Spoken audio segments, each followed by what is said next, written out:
Massive glaciers, scorching deserts, steamy jungles, wide oceans, and many other hostile environments. I have taken on a large variety of vintage story challenges over the years, and at this point, I thought I had proven myself to be a pretty capable survivor. But behind every successful man stands an army of haters. According to some people, I have been using creative mode at every turn, X-raying harder than the Superman, and progressing way too fast for any of my accomplishments to be legit. So fine, let's remove every possible excuse. This time around, I'm playing online on a server with no admin commands, no whitelisted mods, and real competition from other players. Enter the official public vintage story server, colloquially known as TOPS, hosted by Tyrone and his wife Sarity, the co-creators of Vintage Story. As luck would have it, the old server was being wiped and brand new seed was going live, which meant fresh undiscovered lands, infinite possibilities, and a completely blank canvas to enjoy. And while most players are heading south for that easy life, with a full growing season, no predators, and abundant resources, I'm doing the exact opposite. I am heading north. But unlike my Arctic survival challenge a few years ago, the goal is not just to survive, but to thrive at the North Pole. I want to build a massive base, reach the highest level of technological progression, bring in resources and amenities from warmer biomes, and create a polar oasis for other players to discover. And all of it solo with no outside help. This means dealing with excessive distances, brutal weather, long dark winters, and sub-zero temperatures all year round. And on top of that, I will also be facing a completely different set of online challenges, like massive server queues, server lag, server crashes, game bugs, and copious amounts of drama. But I don't shy away from a challenge, do I? This one is for the haters. Welcome to the Northern Migration Challenge on the official Vintage Story server.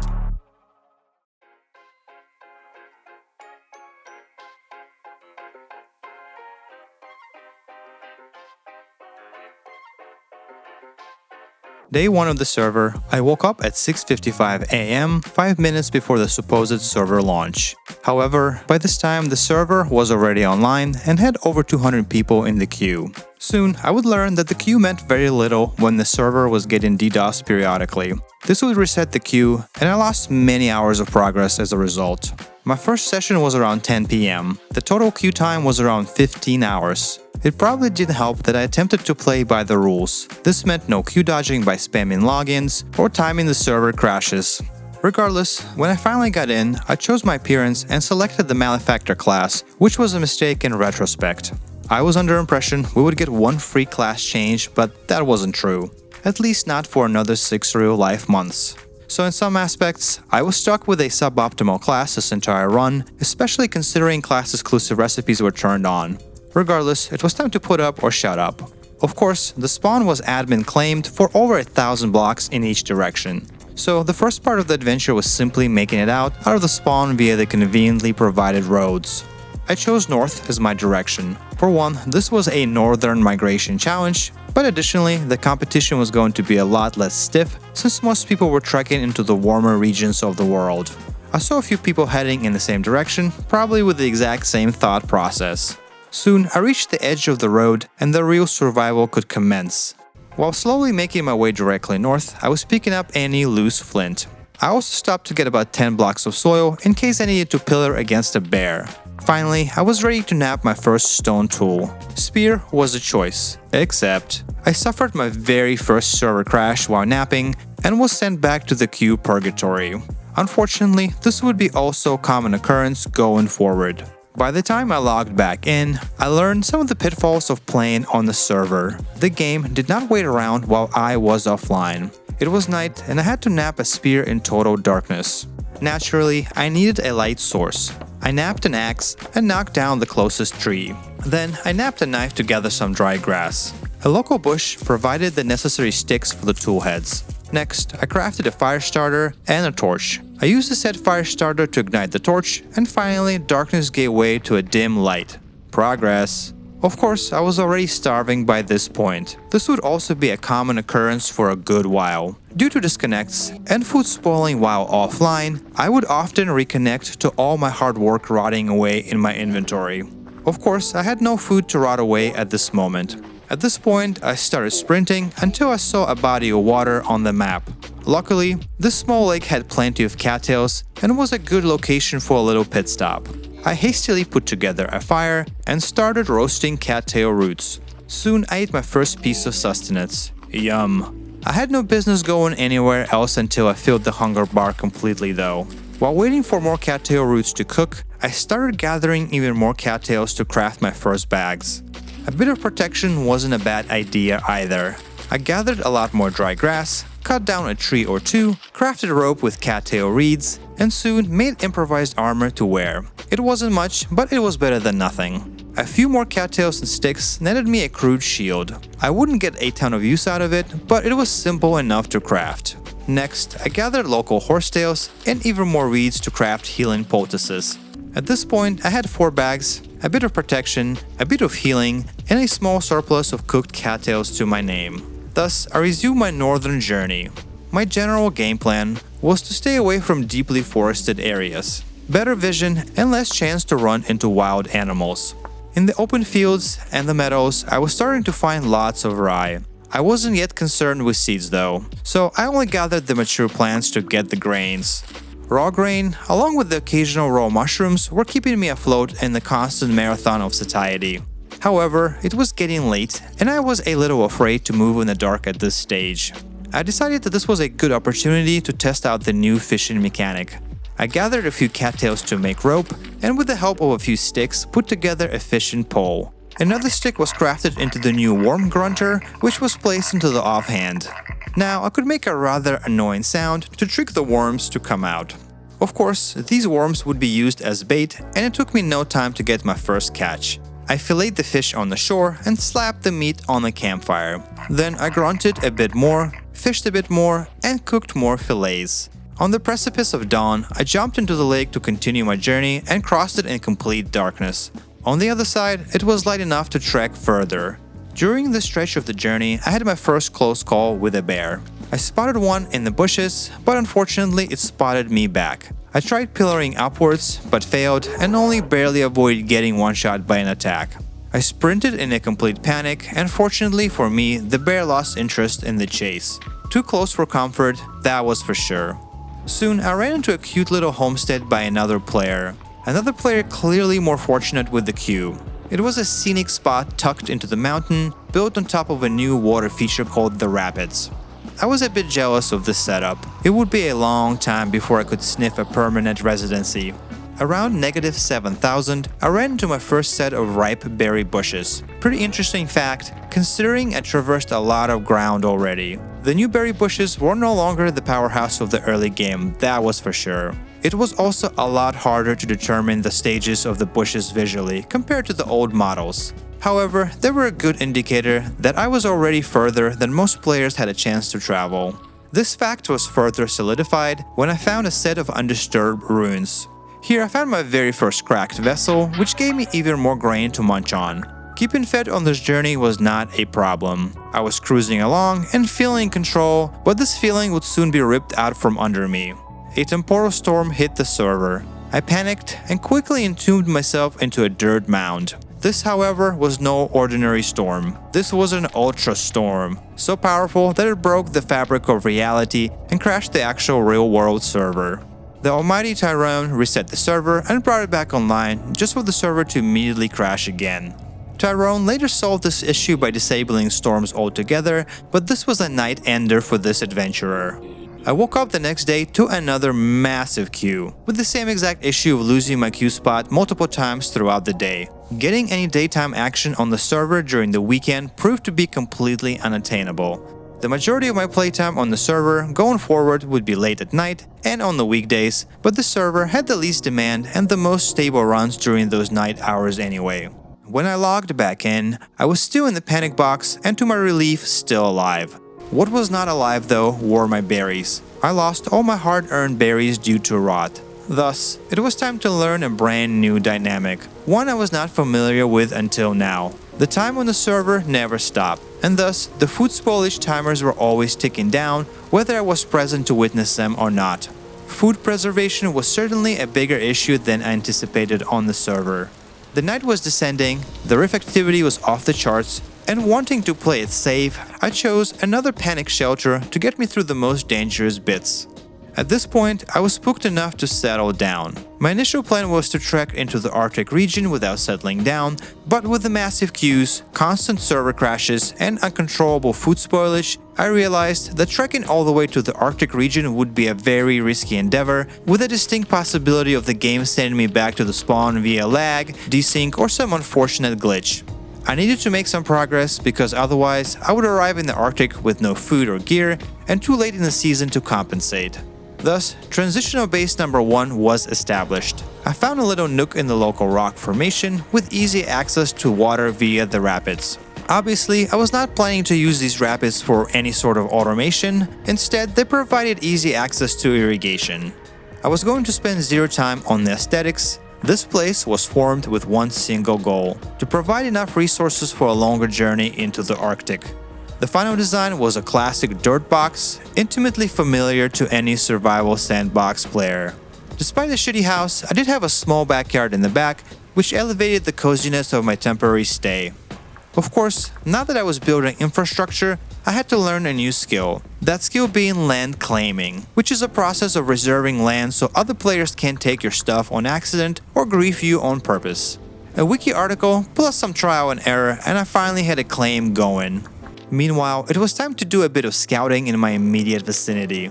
The scouting report confirmed that one of the bigger downsides of this location was a relative lack of trees. The only place with any was on top of the mountains stretching through my territory. This meant a hefty climb every single time I had to get any amount of wood. The wood allowed me to craft my first crude door back at the dirt shack. Next, I wanted to get some crops going. The summer wasn't going to be around forever. I went to my backyard and dug out a few trenches, trying to utilize the water streaming down from the rapids for irrigation. Naturally, I tilled the land with a rusty flint hoe next. Of course, I had plenty of rye to plant. The stuff was simply everywhere.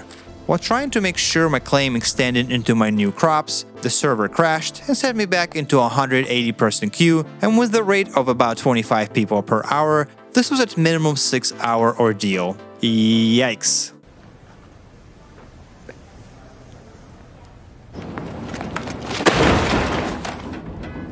Weekends were brutal. When I logged back in, I was starving and had to make a direct beeline for a local lake to fish. I got out my grunting stick and grunted a bunch of worms. Luckily, this was an extremely wet area and worms were pouring out of the soil readily. I then fished the lake while cooking what fish I could catch on the spot. However, the night was setting and the rift activity was high.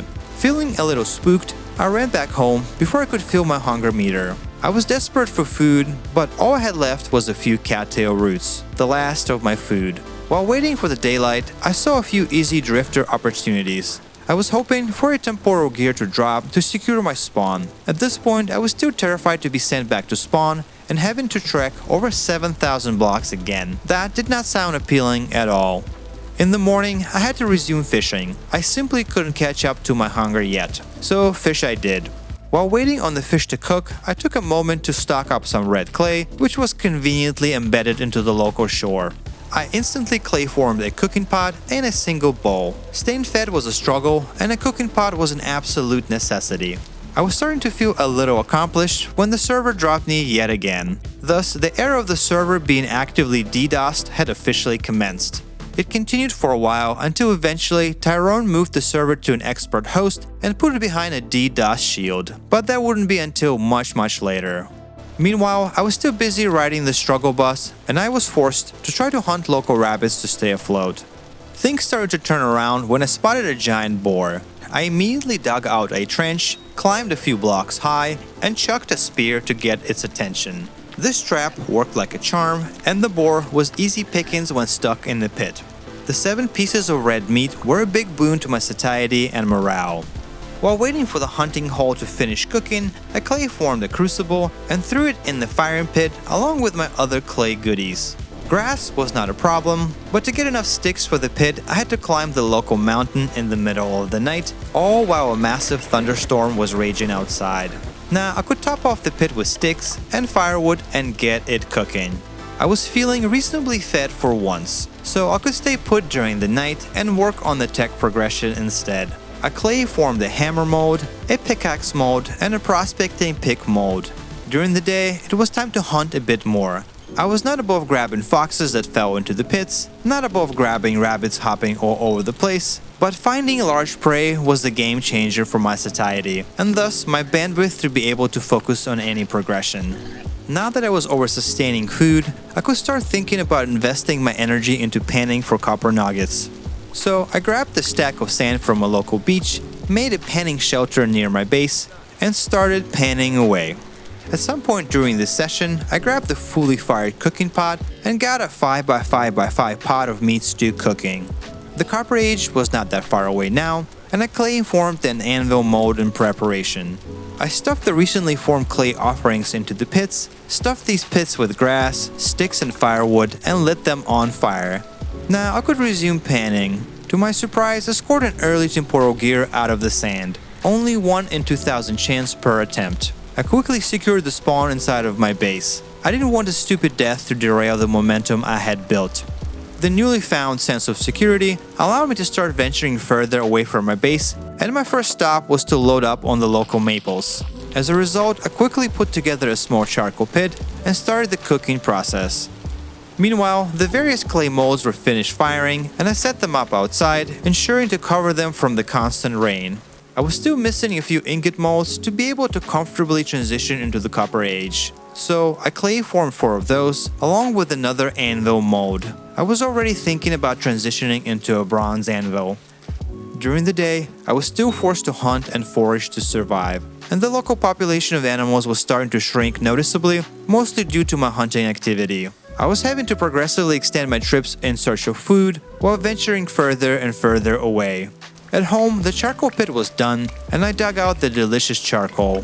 I loaded the charcoal into a fire pit, along with the crucible stuffed with copper nuggets, and soon smelted my first hammer and a pickaxe. A real game changer indeed.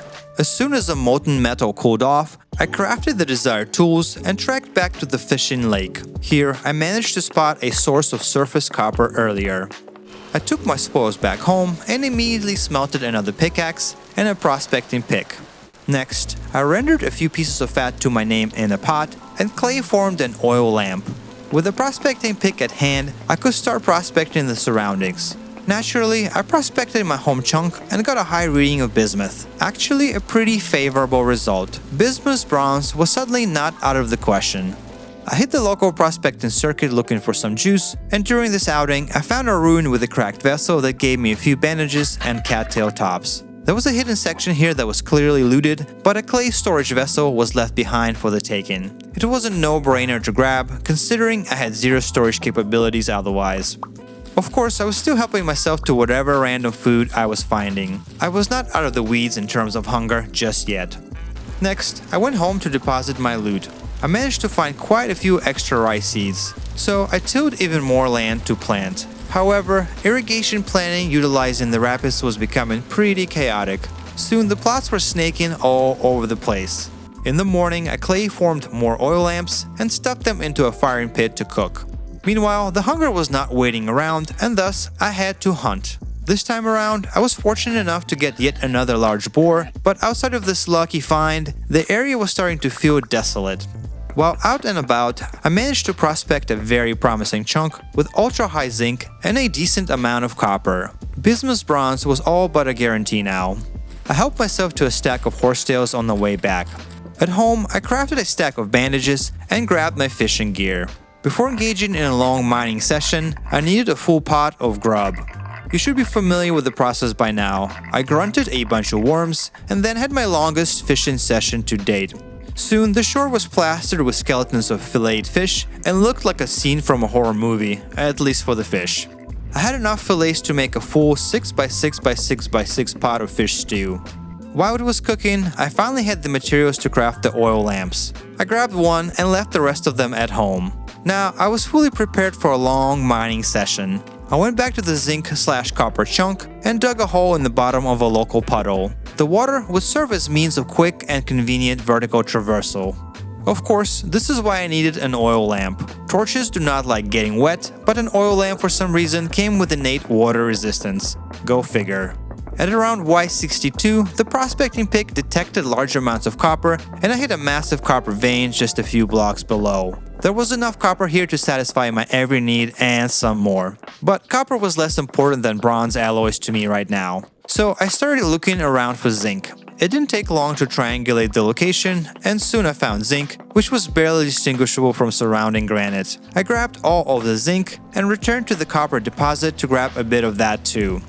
I took my spoils home, where I started clay forming lamellar molds. My goal was at least tier 2 armor before I would venture further north. Bronze lamellar was the easiest way to get there. Next, I went to my garden and started digging down using my irrigation setup as a source of water. I mined down to about Y80, where I found my first instance of bismuth. I helped myself to all of it, although it wasn't a lot. Meanwhile, it was finally time to harvest the initial batch of rye. Soon I had a full pot of rye porridge cooking on the fire. Finally, my food woes were solved for the moment, but far from over in totality. Meanwhile, I had enough zinc, bismuth, and copper to start cooking 900 units of bronze. Shortly, I was ready to pour the bronze anvil. I got lucky enough to skip the copper anvil altogether. Nice. Once it cooled, I proudly slammed the anvil on the floor of my dirt shack. Now, the smithing shenanigans could commence. So I smelted 4 copper ingots, crafted a forge out of cobblestone, placed the ingots on the forge, and got the forge going with a bit of charcoal. I crafted a pair of tongs with a bit of rope and started smithing my first tools. Naturally, a copper saw took precedence over anything else. I badly needed a lot of sticks for clay firing pits, and shears would help me to get there quickly, so I smithed those as well. My hammer was on its way out, thus a new one was in order. Finally, a shiny new knife finished the set. I immediately smelted another set of copper ingots. These ingots were flipped into 2 sets of nails and a bit of firepower with a new forks and a spear. Now, I could convert large logs into boards and combine them with the nails to craft trunks. My storage capacity just undergone exponential growth. The wooden boards also allowed me to craft a fancy door good enough to make a cellar. The value of a cellar on an always online server was immense and contributed massively towards my overall food security in the future. Another thing enabled by the wooden boards was a bucket, and that meant no longer having to use subpar irrigation setups. Instead, I could perfectly position the plots in the backyard and plant them with the second batch of rye. With food production and storage being figured out, I could focus on the meta goal of crafting an armor set. Thus, I made a bunch of clay firing pits in the back with the intent of firing the lamellar molds. The pits required a lot of materials though. The grass could be easily had outside. The sticks required a bit of travel, but the copper shears made this task trivial otherwise. I finished the pits with firewood and ignited the piles. Things were progressing nicely, but there was still plenty of mining to be done before I had enough bronze to satisfy my needs. Bismuth was first on the list. It took by far the longest time to find. I went to many different places and spent a lot of time underground searching and even looked through a few caves, eventually finding some pretty close to my base. Luckily, the single deposit was enough to fulfill all of my needs and then some. Copper, on the other hand, was not a problem at all. I still had a ginormous amount sitting in my initial mine. There was more here that I knew what to do with. Zinc could be had in the same general area as copper and took me about half the time to find compared to bismuth. But still, it involved a lot of frustration underground to locate properly. But at least I was done with mining for a while. I could focus on smelting instead. While waiting on the crucible to do its thing, I reaped the second harvest of rye. There was no point to planting the third one. I was not going to be around long enough to harvest it. Meanwhile, my smelting batches were massive. I was smelting brand new tools, lamellar pieces, and hella ingots. Of course, it was mostly a waiting game otherwise. While waiting around, I scored another temporal gear from a random drifter, which was a huge deal for my move. I needed to secure my spawn on the other side, but progressively setting the spawn as I traveled was also a good insurance against having to redo the entire journey at once. By my next login, it was already snowing outside. I had already traveled reasonably north of the spawn, so that wasn't all that surprising. Unfortunately, I ran out of zinc, and this required another session of searching for the elusive and impossible to see ore. On the positive side, I found brown coal during this session, and mining a few stacks of that was worth it. The smelting operation almost completely exhausted my supply of charcoal otherwise. While being on top of the lamellar smelting, I completely forgot about animal pelts needed to craft the armor. Being impatient, I went out in the middle of the night to hunt anything that moved. At first, I was not finding any big game, so foxes and raccoons were paying the price for this fact. As the dawn was breaking, I managed to snag a few wolves through the infamous nerd pole technique. At home, I rendered the fat and applied it to a bunch of hides. While waiting for the hides to cure, I started smithing in preparation for the massive journey. I smithed a couple of plates, a hoop and a boss, and crafted a bismuth bronze shield. While I was not planning to use the active block, the passive block could make a difference. Since my inventory space would be severely limited, I would make sure to bring only brand new tools while upgrading my weaponry to bronze as well. Finally, I could craft the 3-piece set of bismuth bronze lamellar armor. I equipped the set and struck a pose. I looked good. Meanwhile, it was time to look through the storage and decide what to take on the journey. The prognosis was bad. I could only take the bare necessities, leaving a bunch of good shit on the floor to despawn. In retrospect, I probably should have acquired some linen bags before leaving for the trek, but I felt too angsty to stay put any longer. I left the cellar intact, filled with my precious rye. I had to leave most of it behind. After all, 2 slots is all I could dedicate to the food in my bags. Finally, I took the last look around my base. I wasn't leaving much behind in terms of cool infrastructure, that's for sure.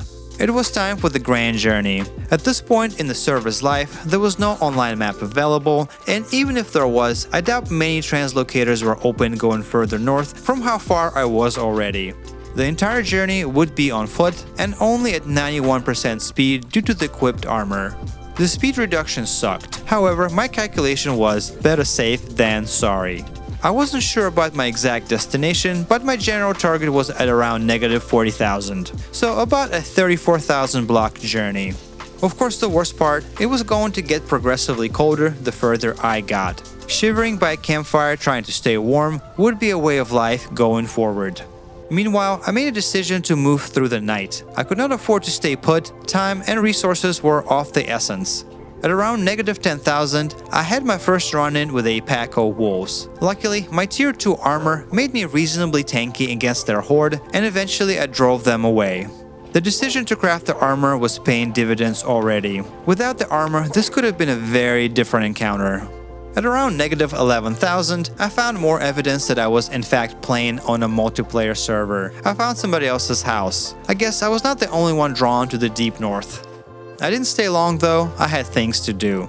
At around negative 15,000, I had my first run-in with a couple of bears. I promised to myself before I left that I would instantly pillar as a default strategy against them. It seemed to be generally safer than trying to run at my current speed, at least in my testing. A small advantage of traveling this far north, most ruins stood unpicked and cracked vessels sat unclaimed. I would help myself to all of them. One of the vessels hooked me up with a rather impressive amount of flax twine and fibers. It was enough to craft 2 linen bags on the spot. Inventory space was invaluable in my current predicament, and 4 extra slots would make a huge difference. This extra space allowed me to start accumulating bony soil, which in turn allowed me to pan through a few blocks during one of the pit stops. The flax fibers from the panning pushed me over the threshold, allowing me to craft another linen bag. To sweeten the pot, a random bolt horn dropped yet another temporal gear. This was once again a massive development. At negative 20,000, I decided to burn one of the temporal gears just in case. I didn't want to restart from my original departure point in case of a death, and it seemed like a smart investment. At around negative 24,000, I saw my first aurora. Always a pretty sight, but the novelty would run out quickly. I was progressing at a steady rate, and nothing particularly exciting happened in the next stretch. At around negative 29,000, I looked back at the journey on the map and was astounded at my progress. The map kept going and going and going. I was pretty far away from spawn. Being this far north also meant polar bears were a thing now. Notably, the hardest hitting variety, dealing almost 60% more damage than a black bear. Without any armor, they can potentially one-shot a player. At around negative 31,000, I ran into what appeared to be an ice spikes biome from Minecraft. At around negative 35,000, I had to cross a massive glacier that stood in the way. This is when I knew I was not in Kansas anymore. Meanwhile, I scored another vessel full of flax, and that allowed me to finish my linen bag set. A little unexpected, but a pleasant side effect of traversing this much distance. At around negative 36,500, I found a closing trader and a very decent set of ruins with lots of goodies. For now though, I pushed forward. I didn't have a concrete plan on where exactly I wanted to settle. However, at negative 37,500, I saw another massive glacier in the way. At this point, I was completely out of food and was certain that everything beyond this latitude would be dominated by these icy structures. Pushing all the way to the North Pole sounded like an absurd proposition. I was not at all prepared to go beyond this point at this time. So I backtracked to the closing merchant. This, however, would not be my final destination either, just another transitionary settlement. Why did I choose this particular location? It was smack dab in the middle of a massive valley with lots of real estate to explore in every direction. Naturally, I land claimed the territory first. I was unlikely to get any visitors for a while, but you never know. I blew my last temporal gear to secure the spawn. While this offered a sense of general safety, I was not out of the weeds just yet. After all, it was the middle of a frigid winter in the deep, deep Arctic. I was completely out of food and would not see daylight for months. Life was going to be suffering, at least for a while.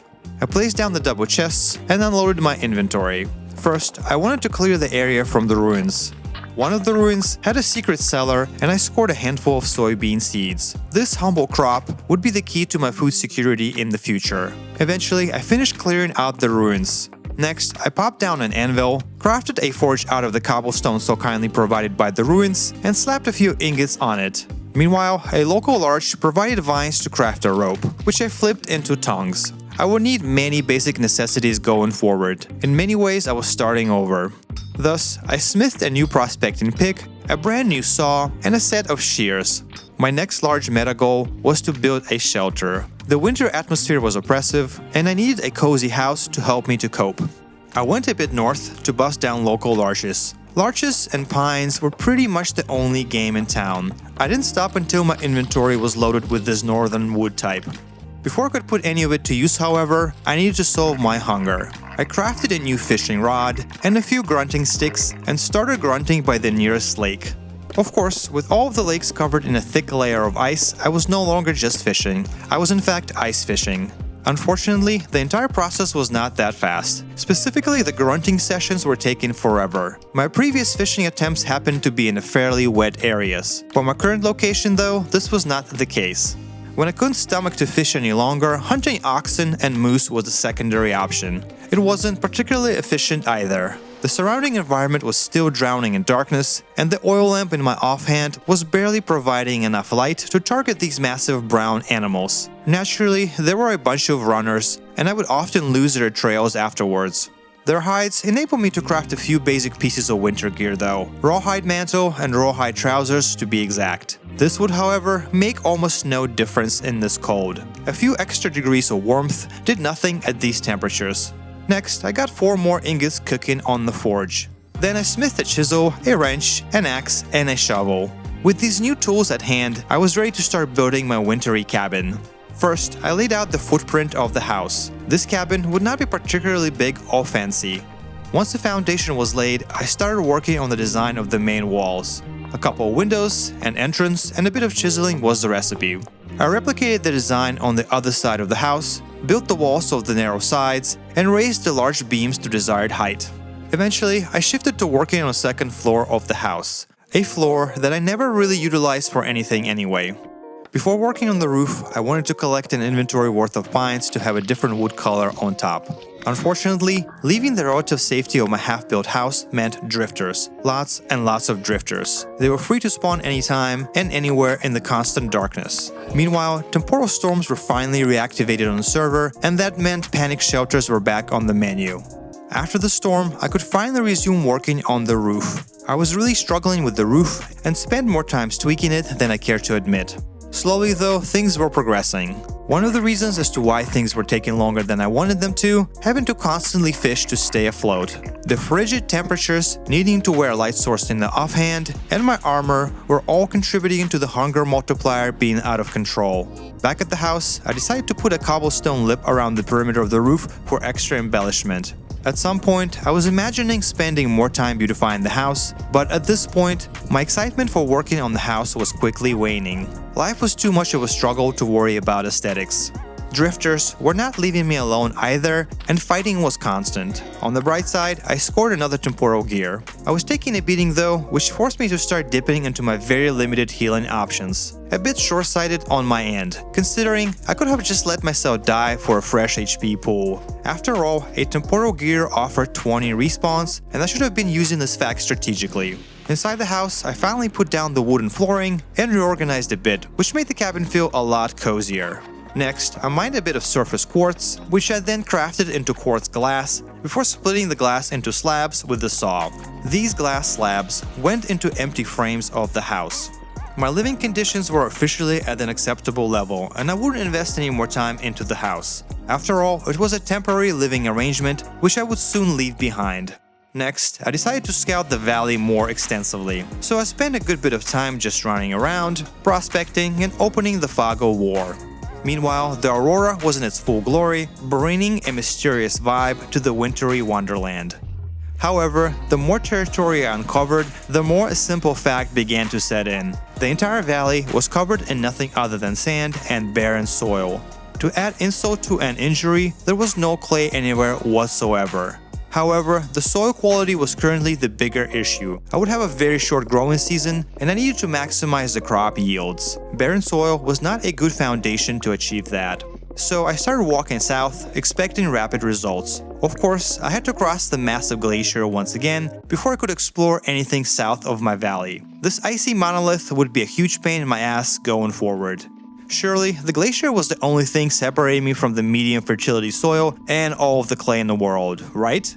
Wrong. On the other side, the story continued. Barren soil for days. So I kept walking and walking and walking, expecting to find medium fertility soil at any second. Well, I didn't get to see a single block until 6,000 blocks later at negative 31,500 blocks.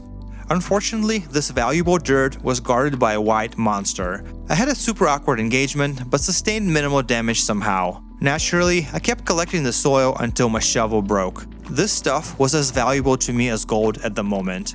Of course, I had another 6,000 block journey back. On the bright side, there were plenty of ruins to be had during these journeys, and I managed to score a bit of clay from the vessels. It wasn't much, but it will come in clutch soon enough. What was meant to be a small journey ended up being a massive 12,000 block ordeal, and it was nice to see my humble house in the end. Fortunately, it wasn't in vain, and I had a lot of goodies to deposit in storage. The clay became immediately useful. I couldn't find my smithing hammer anywhere, and later, after looking at the footage, I realized I threw it away by accident. This would have been catastrophic in the absence of clay. No hammer meant no more tools. Luckily, I had enough clay to fix this issue. So I formed a crucible and a hammer mold, and into the firing pits they went. Luckily, the grass was not a problem, albeit it was covered by snow which required clearing first. Obviously, neither sticks or firewood were a problem either, and soon my pits were cooking pretty good.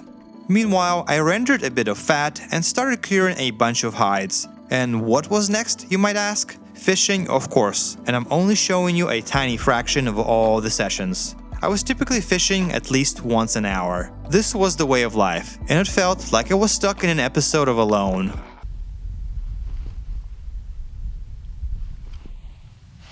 It's so crazy not having the sun ever come up. Goes to the edge of the horizon and never pops. What the hell is going to happen in permanent darkness?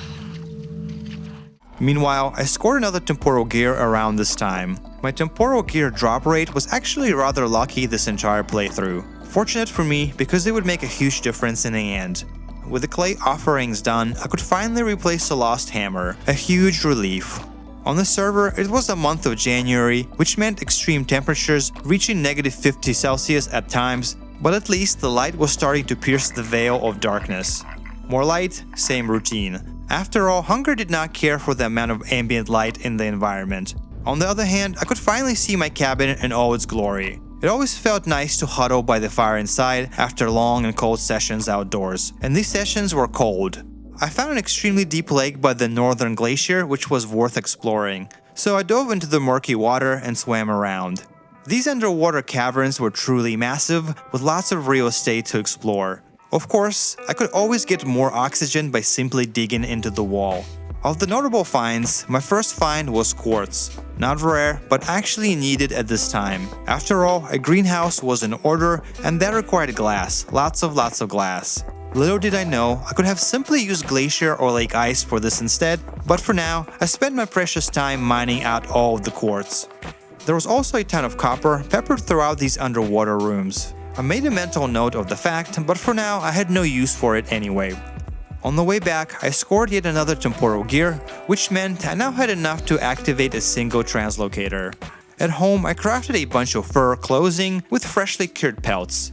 The new update also added a few new easy-to-craft grass recipes that provided a bit of warmth as well. Although, all this drip made me look a lot more like a Minecraft NPC than an Arctic explorer, and in the end, the entire set of clothing didn't make a lick of difference in terms of keeping me warm.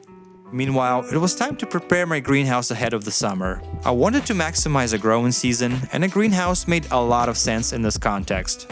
I made the outline with cobblestone and then switched to planks for the walls. Before I finished the walls, I placed down the precious medium fertility soil and used the bucket to transfer the water into the irrigation blocks. Then I tilled all of the squares with a brand new bismuth bronze hoe. Next, I extended the walls with the additional planks and built out the roof section with the slabs, leaving empty spaces for the glass. Naturally, I placed the glass slabs inside of the empty spaces, and soon the building registered as a greenhouse. Following, I installed a double door at every side of the greenhouse. Then I cut out some space for the windows. Completely unnecessary, but I had the glass to do it, so why not? My greenhouse was officially online, but it would still be a while before it was planting time. Meanwhile, my luck with temporal gears continued, and I scored my fourth one. As far as keeping myself fed, I was mostly relying on hunting at this point. It was becoming increasingly more trivial now that it wasn't pitch black at all times, and I could actually see the damn animals and follow their trails. While hunting, I managed to find a building materials merchant nearby. This was a big discovery. He sold fire clay bricks, and with no access to clay, this was a huge development. Meanwhile, my next goal was to find some saltpeter in one of the local caves. Most of the crops that I had access to were potassium users, and saltpeter being potassium fertilizer would make a huge difference. Instead, I found my first broken translocator. I ran back home, crafted some ladders, and grabbed the materials required for the repairs. However, the route to the translocator was treacherous. It went through one of the most densely populated areas ever. Densely populated with polar bears, that is. Yikes. There were over 20 bears patrolling a relatively small area nearby, so I had to constantly dodge them back and forth. I went back to the translocator and dug directly down to it while placing the ladders for easy access. Then I repaired the translocator and stepped through it. A jump directly south would have been huge, as it would significantly reduce my journey requirement and traveling south would be a common occurrence. Instead, it went mostly west, not really good enough for much of anything. Disappointed, I went back to my valley. When passing by the building materials trader, I noticed a strange structure. At first, it looked like the entrance to the Resnuts archives, and I was confused. But I quickly realized it was one of the new modular dungeons in the update. Cautiously, I went down to explore. The dungeon was filled with rooms, each with a random assortment of junk and occasionally some good loot. There were also no enemies and nobody to oppose me looting it blind. The highlight of the entire thing was definitely a functionally intact brass lantern, a huge upgrade over my oil lamp. I also found miscellaneous crop seeds, rusty gears scattered around, and even a decent quantity of limestone. While not massively exciting, the total haul was reasonable and required almost no effort. Afterwards, I continued looking for saltpeter in the caves, but instead found yet another translocator almost next door to my base.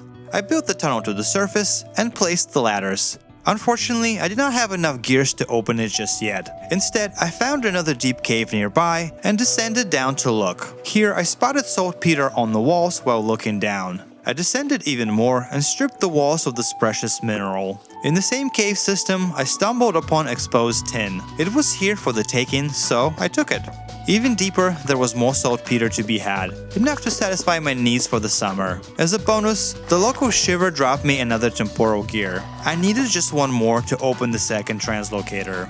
To expedite this acquisition of the said temporal gear, I decided to force the issue. I jumped into a local rift and waited for my stability to drop. In the last patch, this would have spawned nightmare bolthorns, which were manageable. In the current update though, I got a bunch of nightmare shivers instead. A nightmare indeed. I attempted to fight back, but predictably suffered my first L. At least, it wasn't completely in vain. Despite not killing the shivers, I stripped them of not one, but 2 temporal gears, which the weapon that I was wielding could do on occasion.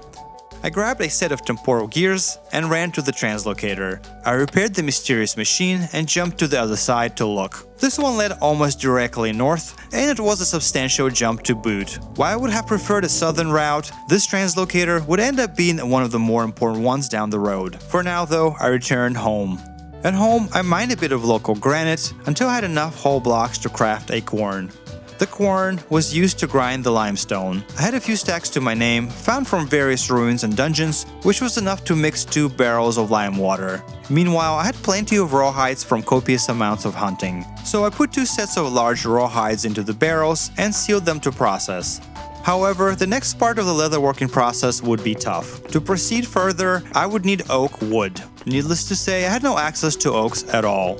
Before addressing this problem, I invested more time into prospecting. I was mostly looking for iron, but bituminous coal would have been a clutch find too. After all, a fire clay deposit originated in bituminous coal was the only way I could get my hands on any clay this far north. However, the prospecting data continued to be unimpressive in this valley to say the least. To try my luck elsewhere, I took the first translocator to the southwest and prospected a big chunk of land here as well. The results here, however, were even shittier. It felt like I wasted my entire prospecting luck on getting the original bronze. There were plenty of unclaimed ruins to loot though, and while I didn't get any notable loot, my stock of bony soil was growing with each passing day. Another good find was a luxury trader conveniently placed almost right next to the translocator itself. I would utilize him a lot going forward. Meanwhile, outside, long winter was giving way to early spring. Thus, it was finally time to plant some crops. I was so freaking excited. I was so very tired of both fishing and hunting, as they were taking a massive amount of my bandwidth. The very first batch of crops was very humble indeed. I had a handful of soybeans, minimal flax, a few turnips, and some leftover rye. Originally, I brought a stack and a half of rye seeds, but somehow managed to misplace and lose a whole stack. Next, I applied the saltpeter to every square and even to the nitrogen-dominant rye. While saltpeter was mostly potassium, it did have some nitrogen, and I was willing to burn through my supply to get higher yields. Meanwhile, my supply of bismuth bronze ingots that I brought with me from the original base was coming to an end. It would have been nice to transition to next tier, and so I looked around. There were some traces of iron in my valley, but nothing above a few per mil. I was desperate enough to try anyway. However, to my surprise, while trying to find the local peak, the iron readings started to pick up, and soon I got a very respectable readout. Maybe I did have some leftover luck after all. So I used a stereotypical water column method to descend down to look. This was a rather lengthy session of slowly progressing forward and prospecting in each direction. Fortunately with iron, a single positive reading often meant a massive vein capable of supplying oneself with the rest of the game. This was no exception. Eventually I spotted a block of iron, and sure enough, it was an all-you-can-eat iron buffet afterwards. It didn't hurt that the iron itself was of bountiful variety. Just a single stack was worth 26 iron ingots, and I mined out 6.5 stacks. Now, I had more than enough to supply me for the rest of the game, so I ascended the water elevator back to the surface, feeling very accomplished. Of course, I would need fire clay bricks, but this is where the building materials trader came in. I had a pretty decent supply of gears from various activities at this point. Thus, I ran up to the trader and exchanged gears for the bricks. This allowed me to craft 2 bloomeries, which I then stuffed with iron. One issue, I had no charcoal to start the process, thus a charcoal pit was in order. Luckily, wood was not a problem at this latitude, one of the only things that wasn't. I put together a decently large batch of firewood, ignited the pile, and left it cooking. I then bought a few more fire clay bricks from the trader. Meanwhile, my first batch of soybeans and turnips was ready for harvest. I immediately replanted them, making sure to apply plenty of fertilizer. Now that I had my first harvest, for once I had excess food. Thus, I needed to build a cellar, which I placed outside. By the time I logged back in, the first batch of grains was fully grown as well, and so was the second batch of soy and turnips. One thing was for certain, even with an incredibly short summer in the Arctic, it was entirely possible to grow several years' worth of food in a single season. My food woes were officially solved for the second time. Hunting and fishing were a thing of the past.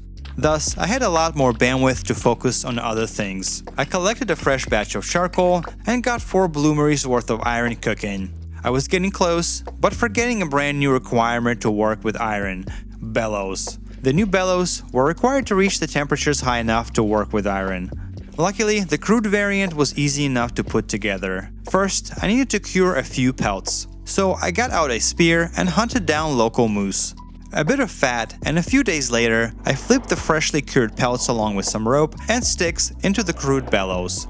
The big moment was finally upon me. I grabbed the iron blooms from the bloomeries, slapped one on the forge, and bellowed it to the correct temperature. I then hammered out my first iron ingot. Of course, I then processed all of the other ones as well. Once I had a few stacks of ingots, I slapped them back on the grill and started smithing. Of course, I replaced all my bronze tools and weapons with iron ones instead. A big accomplishment for a little seraph.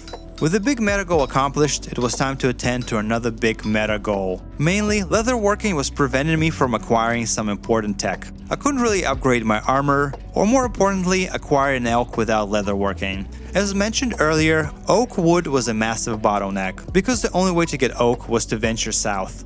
So I bit the bullet and started walking. I wasn't sure how long it would take, and I was hoping to encounter oaks earlier in my journey. Boy, was I wrong. First, I crossed the infamous glacier to the south. It was like a big fuck you every time I decided to travel south. At least, I could grab some other important resources on the way that were otherwise severely lacking at my latitude. At about -31,000, I found a tiny deposit of red clay. However, the amount of red clay here was pretty pitiful.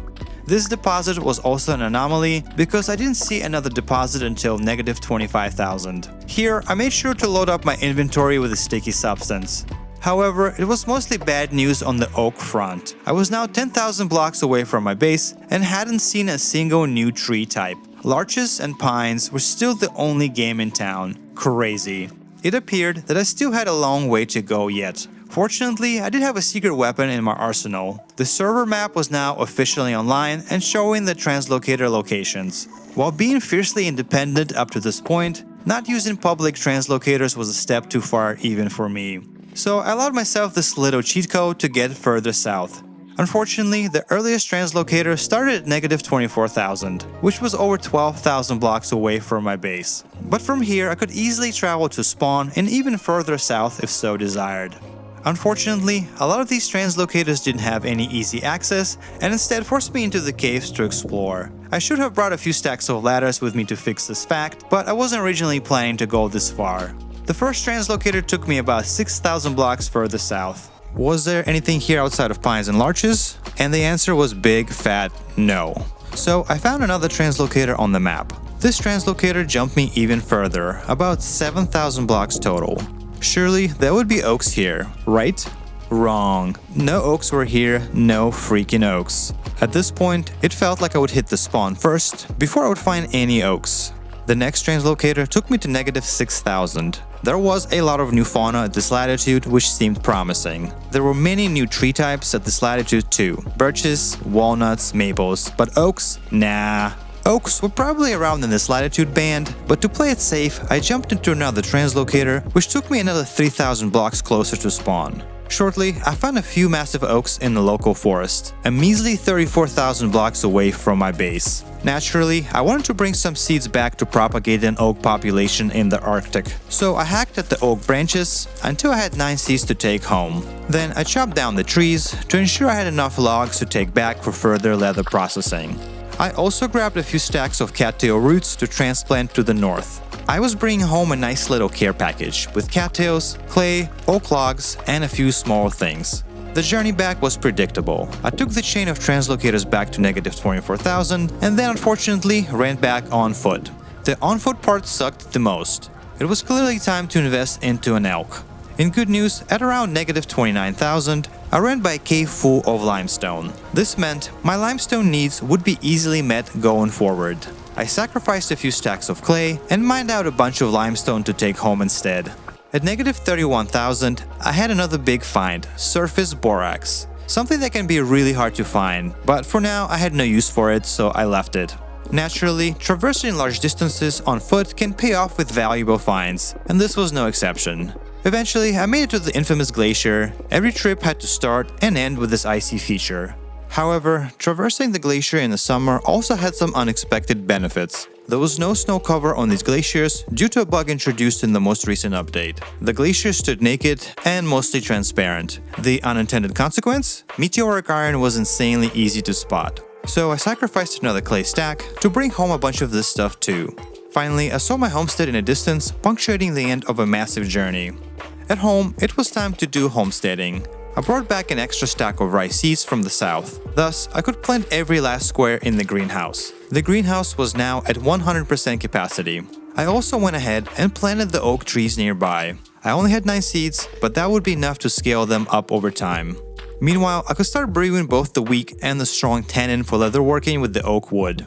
By the time my batch of tannin was ready, I put 16 scrapped hides into the weak tannin and started making the strong version in parallel. With leatherworking on full blast, I had another goal to accomplish. To purchase an elk from a treasure hunter, I would need 100 rusty gears, since I had no intentions of going to the Resonance archives to acquire an item that would half this price. And being a broke boy without a mob farm, the easiest solution was to engage in some mercantilism. Mainly, I could abuse the artisan and the building materials traders. To sell stuff to the artisan trader, I would need to pan bony soil blocks in hopes of scoring a few gems. Luckily, I had a buttload of bony soil accumulated over time looting the ruins. Another income source would be selling tools to the building materials trader, but for that, I would need more bronze alloys. So I clay formed more ingot molds in preparation and started firing them in the pits. The easiest way to get bismuth was to get back into the deep and murky lake to the north. The lake that I previously test dove. Here though, I had my second and perhaps the most stupid death of my vintage story career. I ran to the lake and unknowingly parked my character on a block of ice. Meanwhile, I was called away to deal with some family affairs. While I was away, the ice melted and my character plunged into the darkness, eventually suffocating to death. I could have easily lost all of my gear, but I came back with enough time to sprint towards the lake to recover my corpse. Except I made another strategic blunder in my panicked state. I didn't bring a waterproof light source with me. Going back now would guarantee forfeiting my gear, so I jumped in. Somehow I managed to find my corpse in complete darkness, thus recovering my shit. Now I could swim to the bismuth spot I found earlier and mine it all out. Copper was also abundant in these murky depths. Just took a bit of swimming around to find various pockets and grabbing the blocks at various locations. I was done with the lake for now. Meanwhile, I also had a lead on zinc. I spotted some while mining for iron, and it was just a matter of jumping into an existing water tunnel to grab it. At home, I submersed the hides into the strong tannin for the final step of leather processing. Following, I started smelting various bronze alloys that I acquired. I first smelted a bunch of tin bronze ingots, then a batch of bismuth bronze ingots, and I even had enough gold and silver to smelt a bit of black bronze. I grabbed all of the goodies and ran to the building materials trader first. Here I checked his purchasing requests. These requests I could fulfill on demand since I brought a full smithing setup along with me. Then it was just a matter of taking the nearest translocator, which led me to the artisan trader just a little bit to the north. Here I could flip all of the gems acquired through panning, although he didn't buy that many. However, next time I logged in, his inventory was fully refreshed and I managed to empty out his pockets completely. On the way back, I hit up the building materials trader again, and just like that, I had over 100 rusty gears to my name. At home, I smithed a set of nails and combined them with the freshly minted leather to craft a saddle and a bridle, the minimal gear required for an elk ownership, minus the medallion. But medallions could be found in various ruins, which is exactly why I had one already.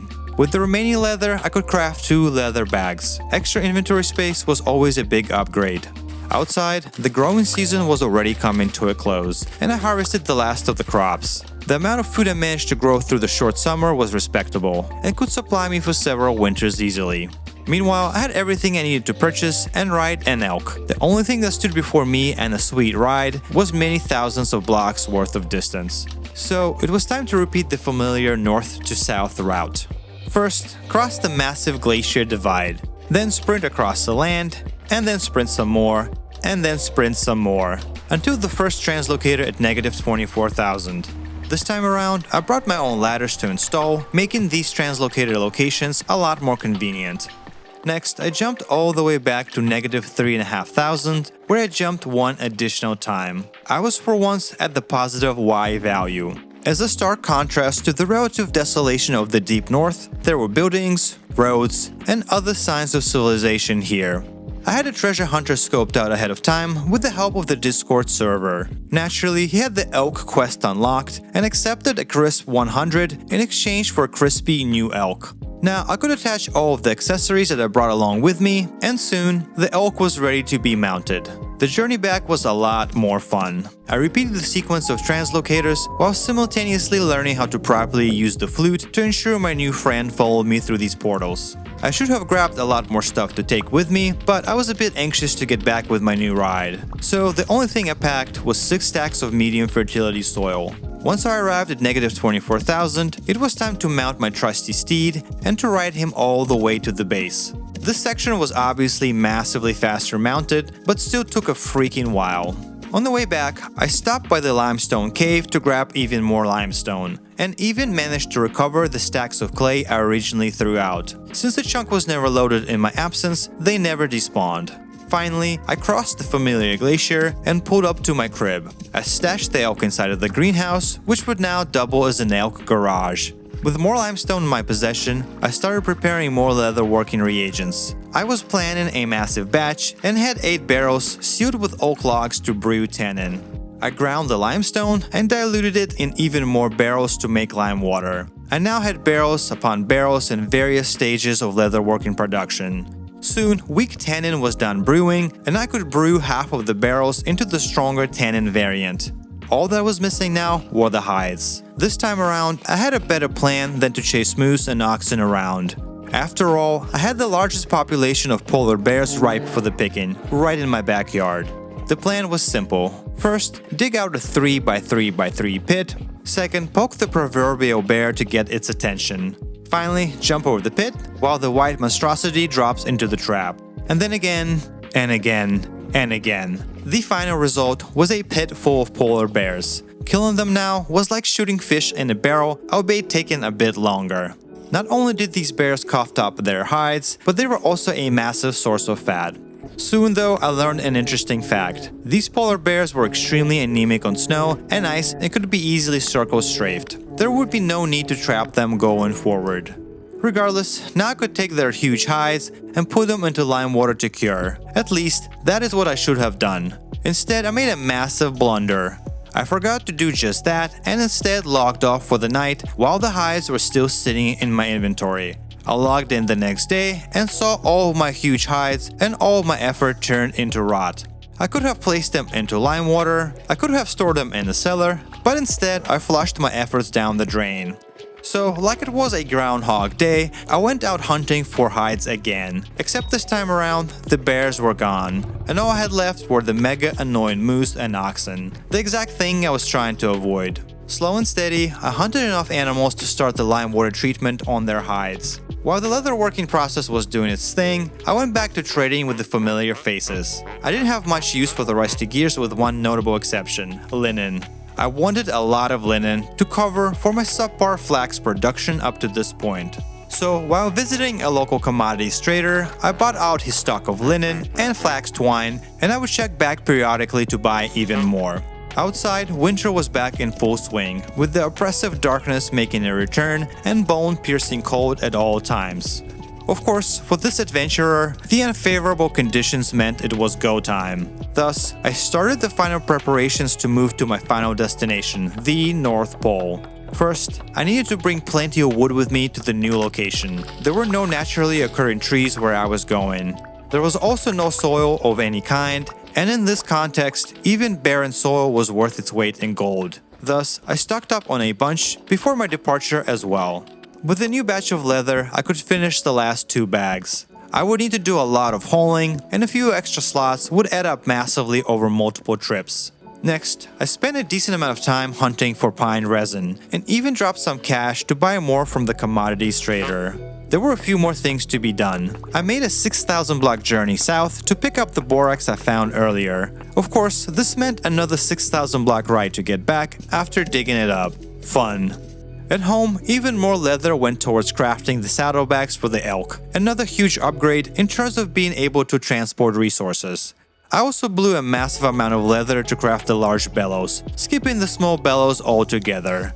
Last of the leather went to make the leather chest and the leather pants. These I would flip into a chainmail armor set in the future. Finally, I loaded the elk saddlebags to the brim and stuffed my personal inventory as well. The northern migration resumed its final arc. The translocator that took me about 7,000 blocks to the north was a good start. I climbed the ladder to the top of the glacier and started riding further north. Meanwhile, one of the server admins helped me to figure out the exact coordinates of the 90-degree line. The line was at around negative 47,500, which was an additional 4,000 block ride. On the map, I saw an area that piqued my interest right on the coveted line, and I set my sights on it.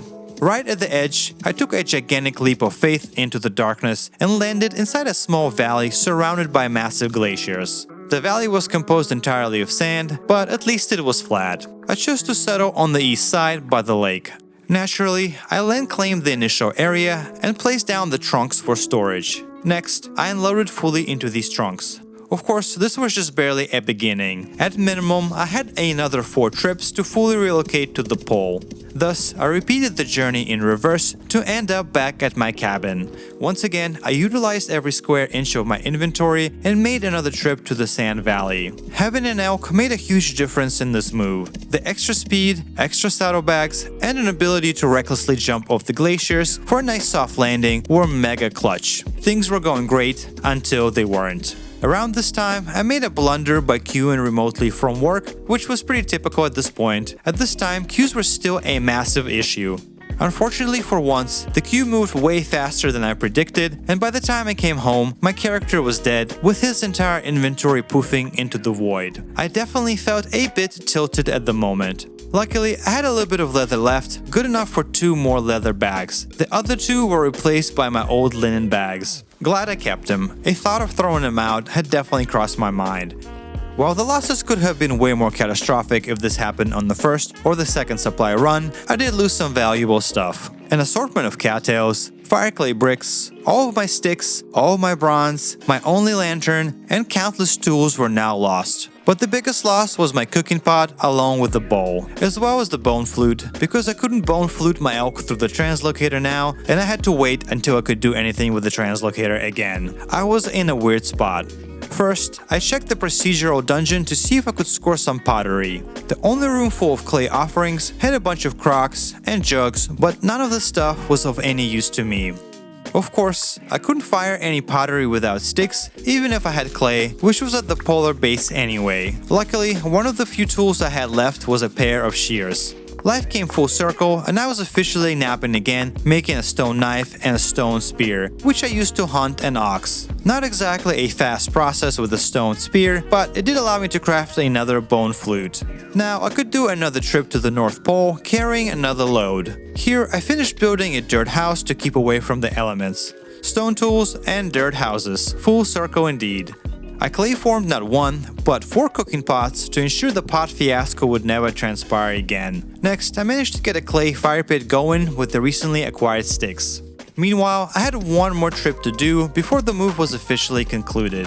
This time around, I managed to come up with some new tech. An icy staircase on the side of the glacier, big enough to fit a whole elk, was a godsend to get on top of the glacier faster. Now, I had an easy way up and an easy way down. I made it back to my Arctic cabin and grabbed the last of the stuff. I would miss this place, but it was time to move on. I stopped by the trader to replace the lost fireclay bricks, then took the final load to the Arctic. The Arctic Valley looked frozen, desolate, and uninviting, but that would change before all was said and done. Meanwhile, I crafted 2 bloomeries. One was stuffed with flint and the other with meteoric iron.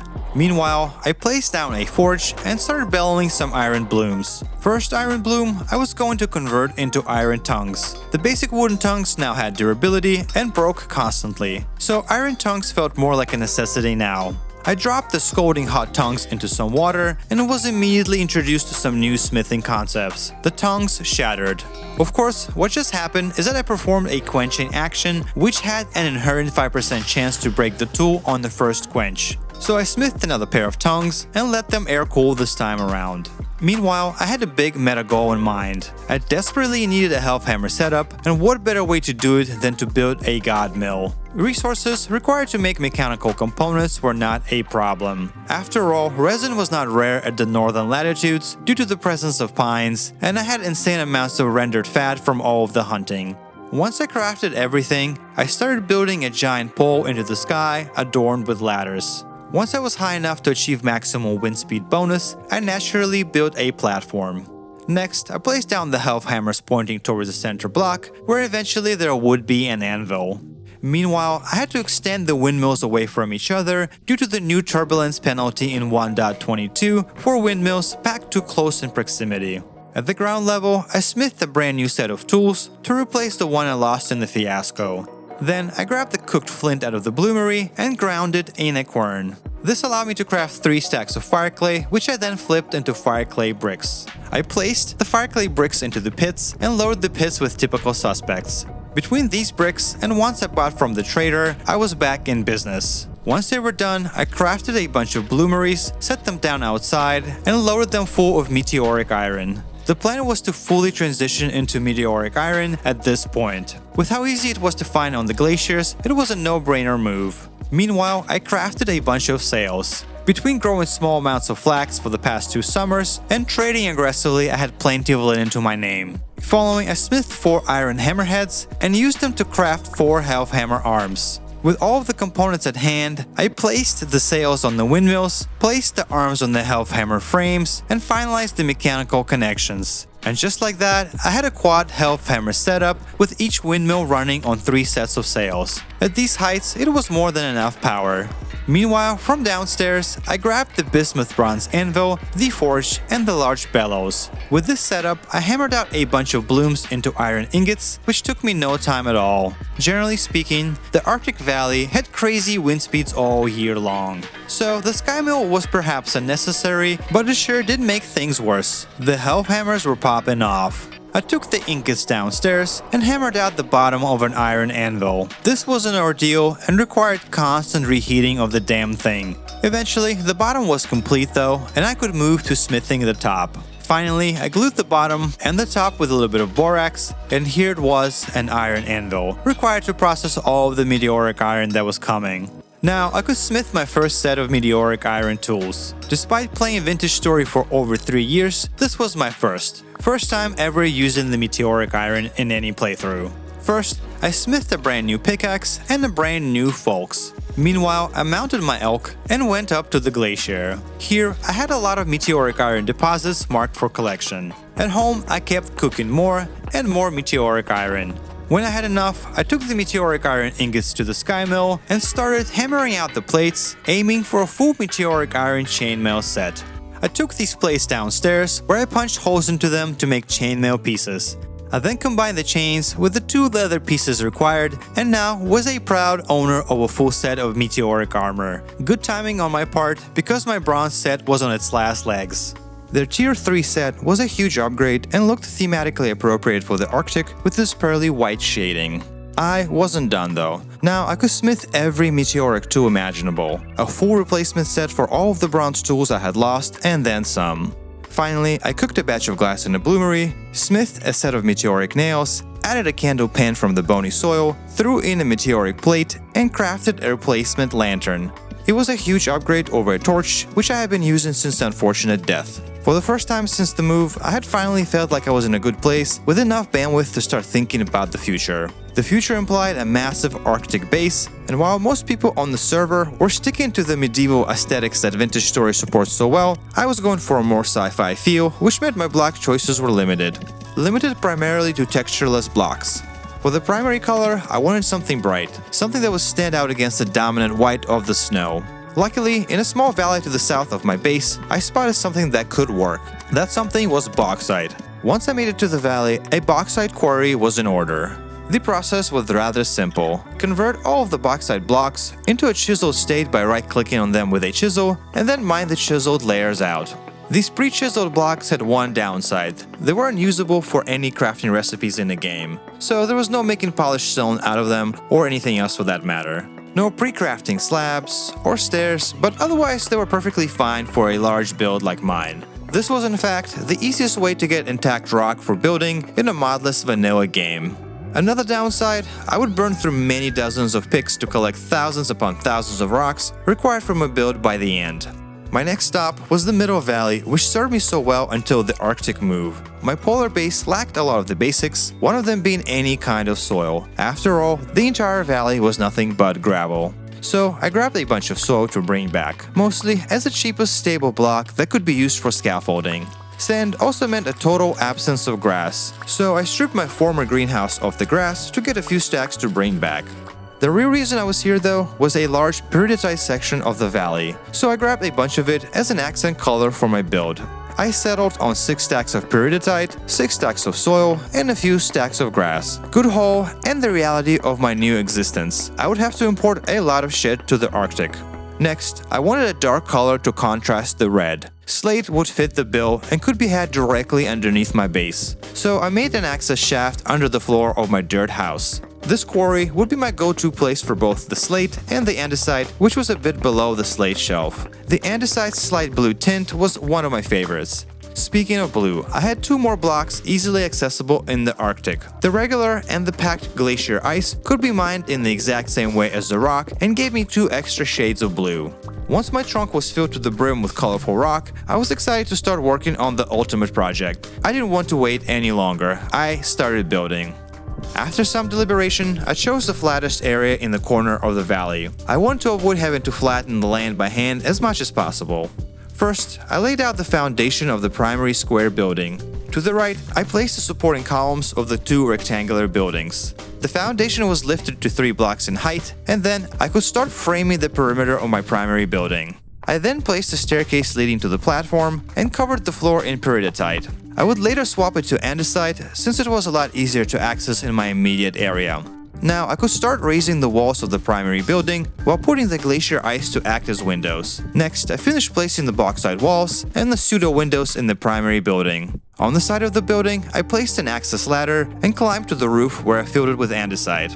The first draft of the primary building was now complete and looked something like this. It looked boring and uninspired, but this would quickly change. For now, I was focused on figuring out the general shape and the dimensions. The staircase would naturally lead to an entrance where I placed 2 pine doors separated by a divider. I thought that it looked cooler than combining 2 doors. On the outside, I started placing various placeholder blocks. They didn't make much sense at this state, but I would ultimately chisel them into various sci-fi adjacent decorations. After all, I had a vision. However, at this point, I ran out of bauxite rock and the construction halted. Fortunately, while doing a bit of scouting, I noticed bauxite in my neck of the woods. This meant I could quarry bauxite right by my house. It wasn't as convenient of a location since the layers were a lot less uniform and sporadic, but it saved me having to ride a few thousand blocks to get the bauxite. Meanwhile, the summer was right around the corner, and that meant a very narrow window to grow crops. June, July, and August were the only viable months here, down from the May to September growing season I had in my other valley, and growing crops was still a necessity.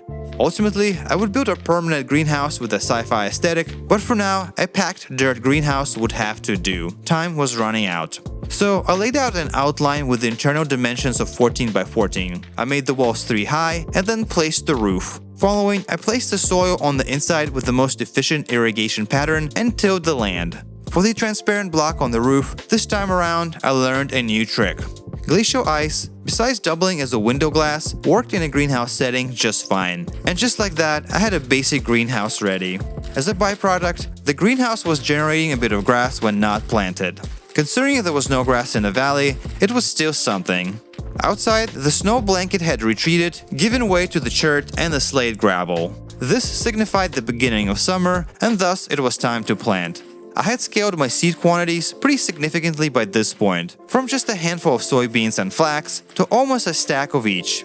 Soybeans had the best satiety values and the best long-term storage, while flax naturally was the most important utility crop. Hence, the rye was getting whatever space was left over as an afterthought.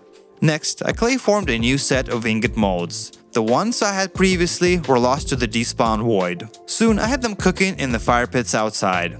Meanwhile, I planted a bunch of trees behind my compound. I had some oaks, but mostly I planted pines. Just like crops, trees would only have a chance to sprout in the summer months.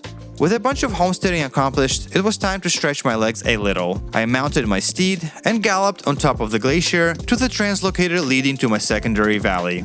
But instead of stepping through it, I explored the local cave. In this cave, I noted a large deposit of saltpeter originally, and this was the easiest way to get my hands on this white gold.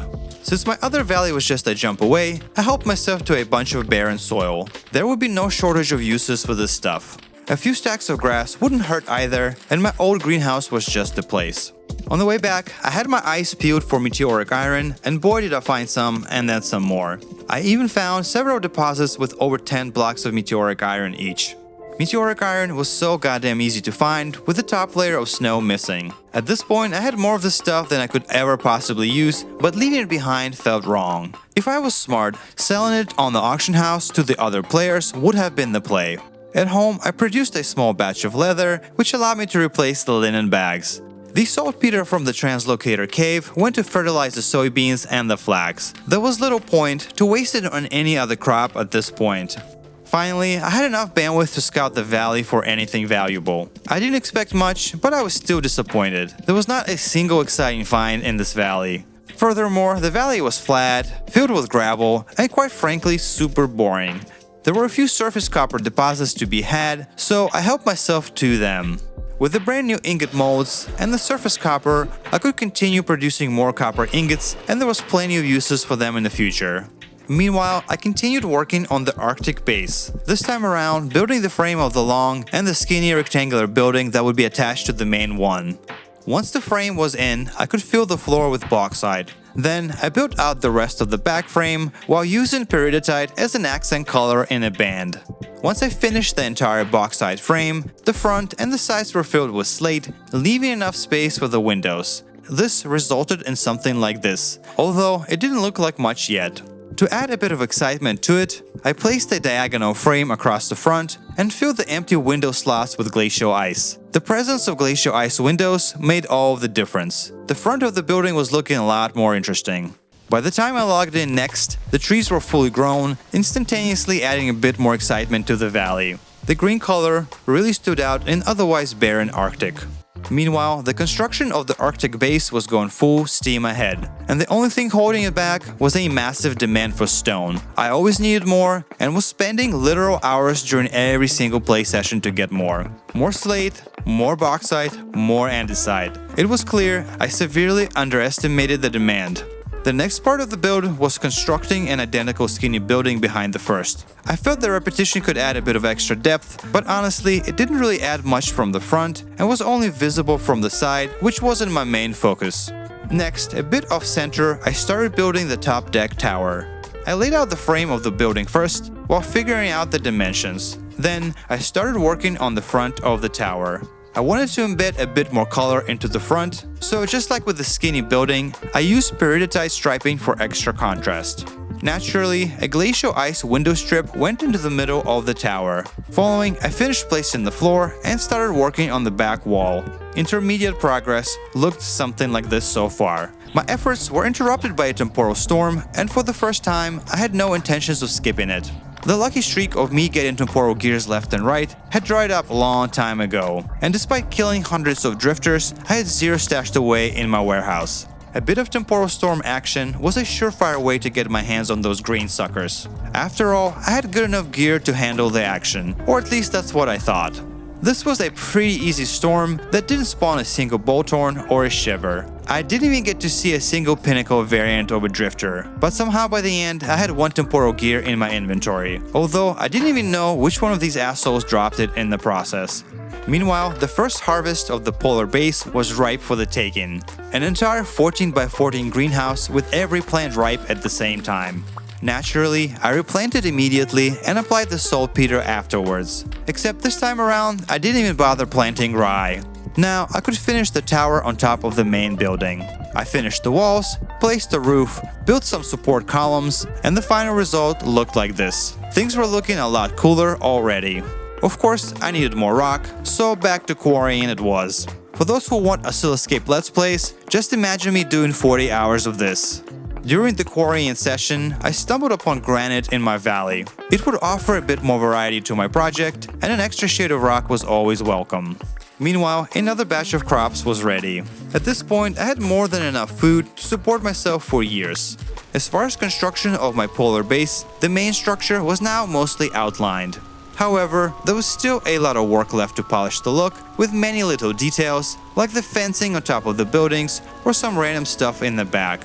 While working on the roof, I got caught off guard by another storm. This storm was a lot more brutal. First, the nightmare shiver on the roof made quick work of me. I should have exited the roof right away, but instead I got stuck there with this monster. Once I recovered my gear and transitioned to the ground, a tag team of nightmare shivers took my lunch yet again. My troubles didn't end there either. A pinnacle drifter finally showed up, only to push my shit in. TLDR, I died a bunch. I did score 2 temporal gears, but at the cost of armor durability, which took a massive beating in the process. After the storm, I resumed working on my base. I kept putting placeholder blocks down for various decorations, but without chiseling, things started to look pretty dumb.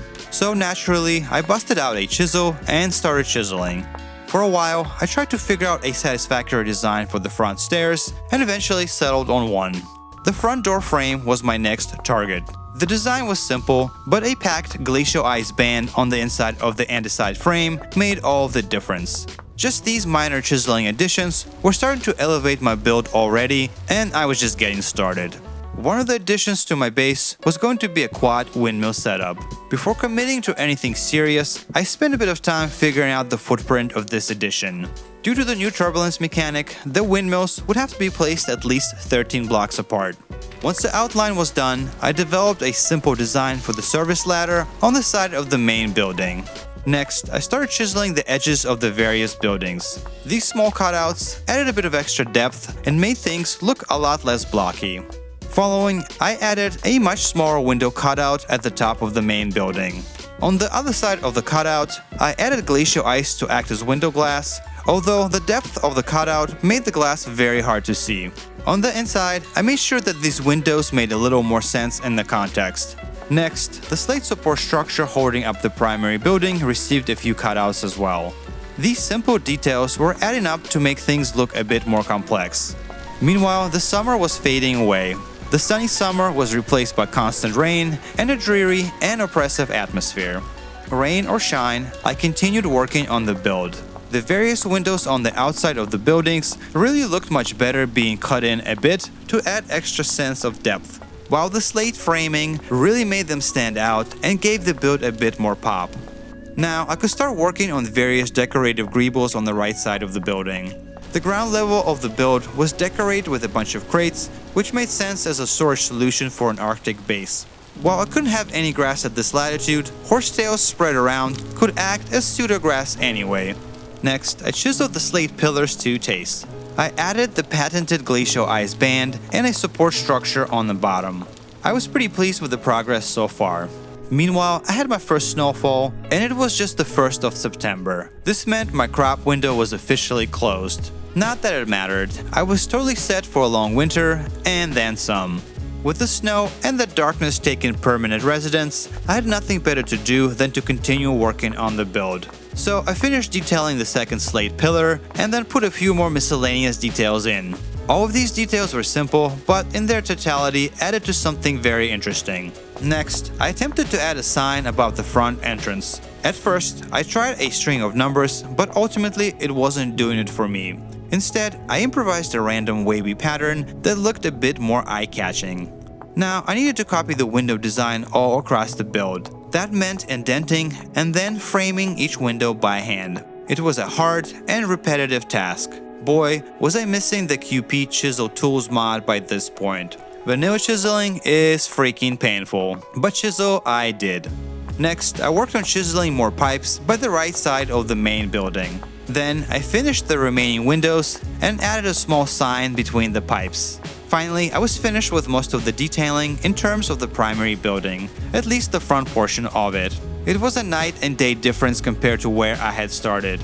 Next, I removed the temporary greenhouse for good, soon to be replaced by a smithy. On the roof, I was playing around with a few designs for various decorations. While these details were small, they added a bit of extra interest to the roof and could be copied across the build many times over. Meanwhile, a temporal storm came around, and the start was promising. I got to fight a double-headed drifter one-on-one, and he was pretty easy pickings. But then, the infamous Nightmare Shiver combo showed up and showed me who was the boss. I was starting to realize that part of the problem with the shivers was the server lag. The hits would often register out of sync with the physical location of my character on screen, making the clunky combat feel even worse. In fact, shivers were responsible for 99% of my deaths during these storms. But at least I farmed enough gears to open a couple of more translocators as a result of my efforts. After the storm, I climbed the sky mill to do a bit of smithing. Using the health hammer setup, I could quickly transform a bunch of copper ingots into copper plates. I took the plates back down and further processed half of the plates into copper nails. Now I could craft additional large lanterns. I spread them around the build so at least I would have a little bit of light in this constant darkness. I placed one lantern on the inside.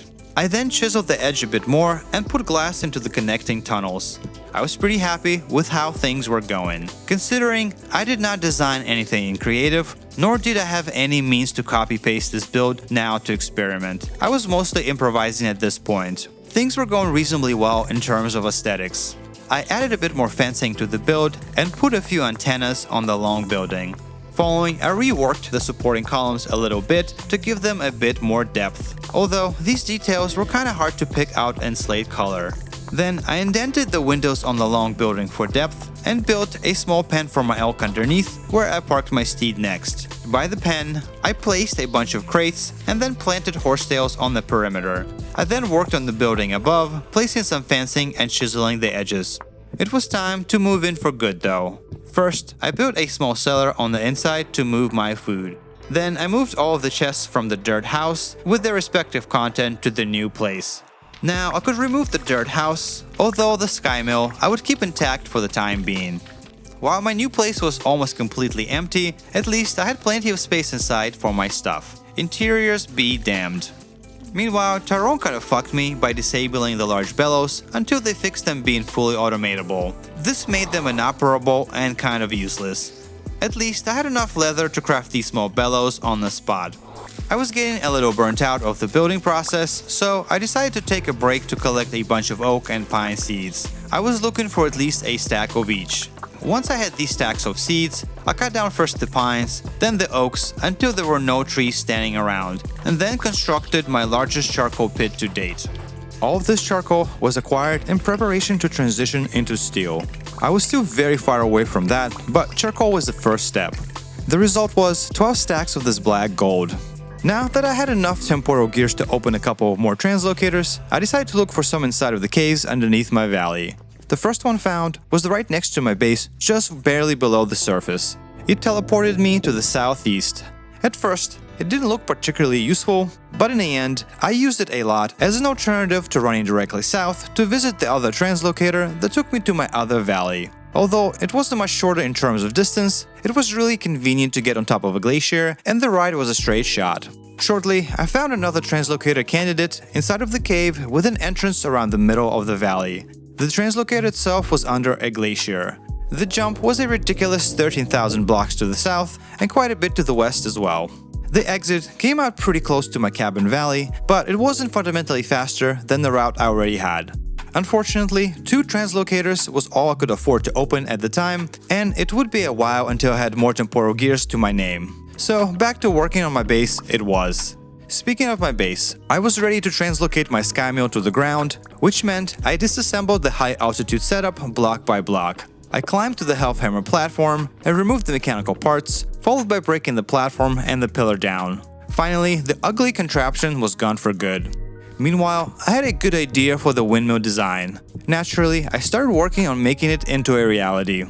The windmill footprint would be a 5x5 square, with a single block support column on each side, with the windmill axle going down the center. The top would be a rounded structure. It looks something like this. Next, I had to plan out the exact dimensions of this setup. So, I used the dirt placeholders to figure out the spacing between the 4 windmills and the dimensions of the smithy in the middle. After the dimensions were laid out, I had to recreate the initial windmill 3 more times. The process was simple. Raise the supporting columns, build the main body, install the mechanical stuff, and repeat ad nauseum. Soon, all 4 windmills were online, doing what windmills usually do. I was pretty happy with the final design, and it really complemented the rest of my build. Meanwhile, I reinstalled the health hammers in the middle of the future smithy and started routing the power from the windmills into each one. Luckily, I had no shortage of fat for the axles. Hundreds of dead animals in my wake ensured that I had virtually inexhaustible supply of this stuff. Unfortunately, I couldn't say the same for the pine resin required for all of the mechanical gears. Once things were routed, I cobbled together an outline of the smithy. I had no idea what I was going to build at this point just yet. For now, I just needed something quick that could house my smithing activities. The primary stone was once again bauxite to continue with the theme. After the walls were done, I placed a slate lip around the perimeter of the building and chiseled it to look a bit cooler. Now, I could finally shovel the inside of the smithy, at least the first floor anyway. The smithy would be connected to the main building via another tunnel bridge. Of course, some windows were in order in the connecting structure. To make things feel more structurally sound, I placed a supporting column underneath the tunnel bridge.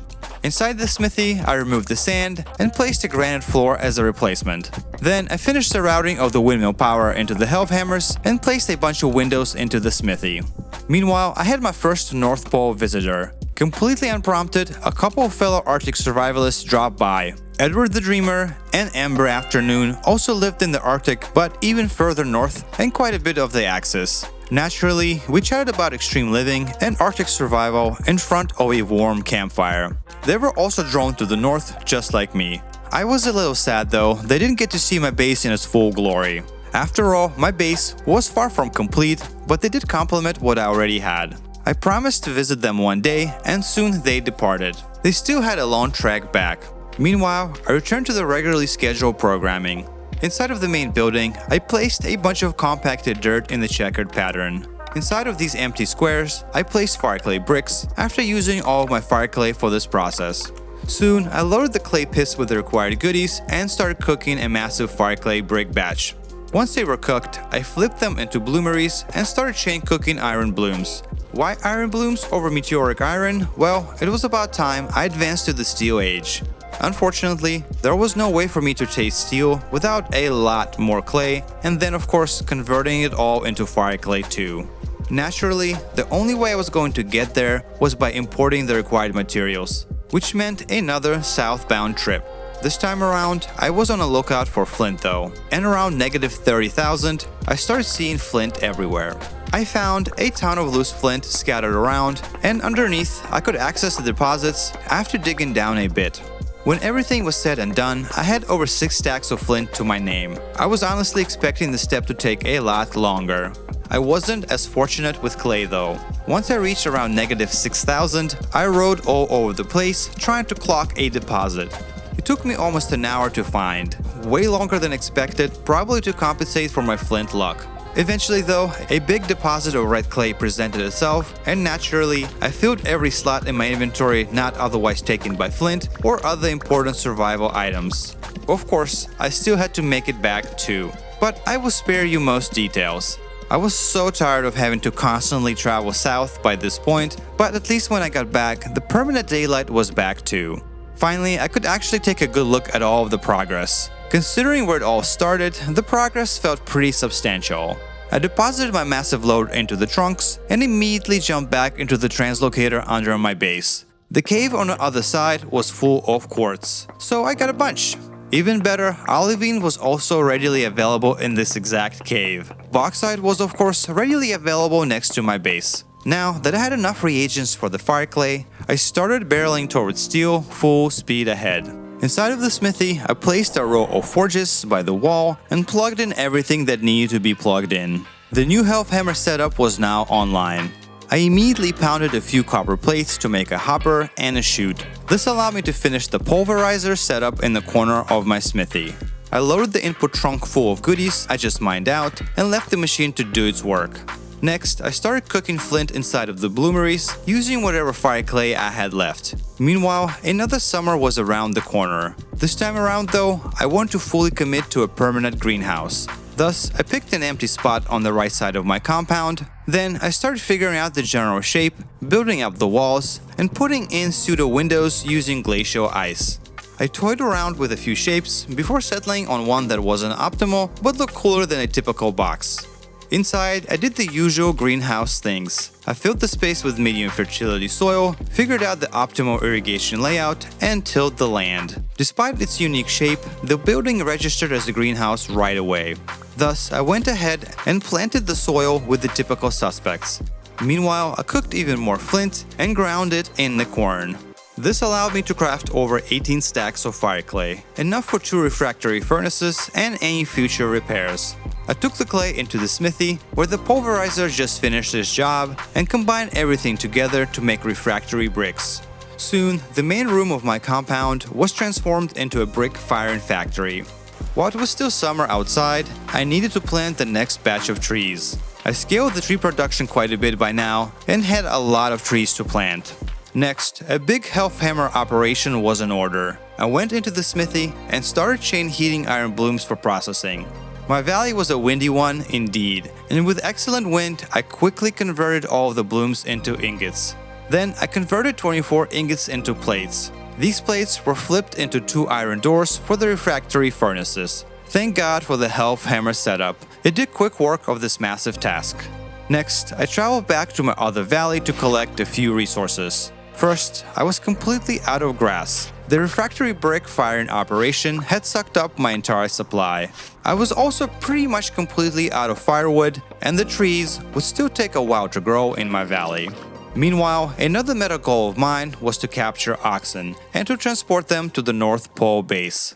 This was more of a status symbol flex than anything else. It's not like I had any need or use for them otherwise. But in the end, I wanted to import as much unique stuff to the polar base as possible. So I built a fenced area in the middle of nowhere and managed to trap 2 females and 1 male in the enclosure. Here, I fed them with grain, and when the females were pregnant, I left them to their own devices. The plan was to get oxen to the 5th generation so I could easily transport the babies to the polar base.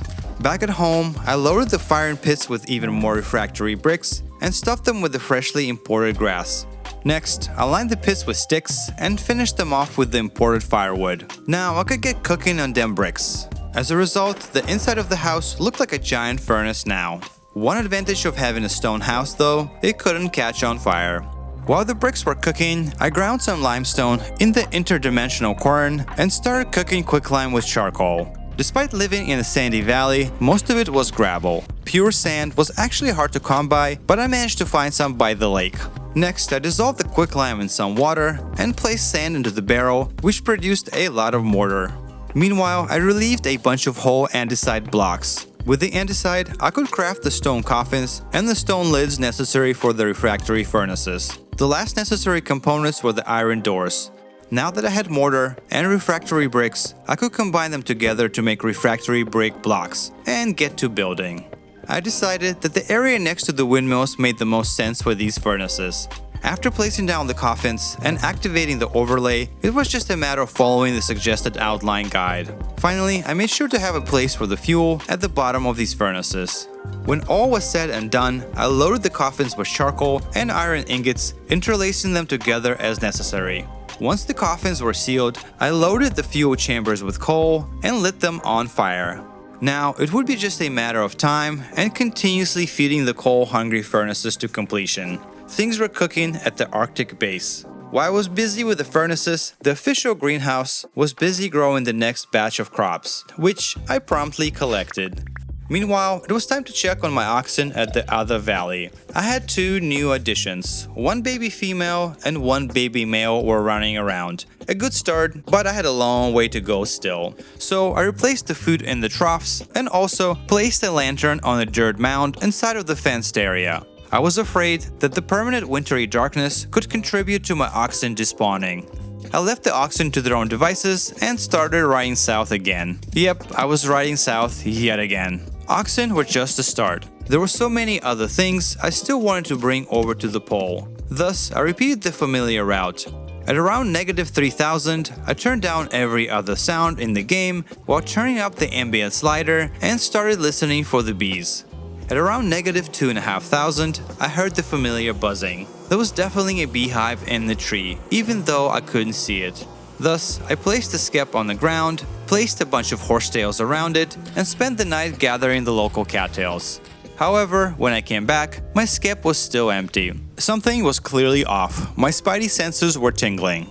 At this point, I built a dirt platform a few blocks higher and moved the skep and the flowers onto it. However, after giving it another day, the results were the same. It was time for Plan B. I was trying to avoid doing this earlier, since it is incredibly easy to break the branches holding the hive, thus losing the hive in the process. However, a desperate time called for a desperate measure, and I carefully broke the tree branches until I could actually target the skep. The hive was only detecting 2 flowers, which explained a lot and meant something was clearly bugged. As a last-ditch effort, I moved the platform one more time, right on top of the hive, and that seemed to do the trick, with the hive finally registering the flowers. While the bees were doing their thing, I spent time collecting goodies to bring back to the north. First, I collected a bunch of clay. Could never have too much of the stuff up north. Then I spent a ton of time collecting various colorful flowers. Catmints, horsetails, red top grass, and many more. By the time I came back, the skep was populated, which was great news for me. So I placed it in one of my backpack slots and rode back home. In my secondary valley, I stopped by the oxen enclosure to check on the babies, and while they were fully grown, they were not ready to mate. At my Arctic home, right in front of the main building, I placed the skeps on the ground and spammed the flowers all over the place. This, however, was strictly a temporary solution. Meanwhile, the cattail roots went into the gravel next to the flower patch. Of course, by this time, my refractory furnaces were idling and needed refueling. After doing some thinking about the bees, I decided to place the apiary at the mantle, at least initially, to maximize the honeycomb production. In retrospect, probably unnecessary, but at the time, I grabbed the pickaxe and bored through the crust all the way to the mantle. Here, I started mining out the local rock to create a little underground apiary. Once the rock gave way, I placed a layer of soil on top of the mantle. Next, I spammed a bunch of flowers on the ground and started transporting the skeps downstairs. For the sake of efficiency, I stacked a bunch of hives on top of each other, and that seemed to work just fine. Surprised, this is not a more common strategy in the community. Upstairs, I moved the cattails behind a fence to make things look a bit neater. The trees and the plants were definitely bringing a bit more vibe to the Arctic and contrasting the otherwise desolate environment. Meanwhile, it was time to visit the oxen. At my oxen pen, I replaced the feed with the fresh grain, and then I killed off Generation 0 of the oxen while waiting for all of the Gen 1 females to get pregnant. Once they were, I ditched the area and went back home.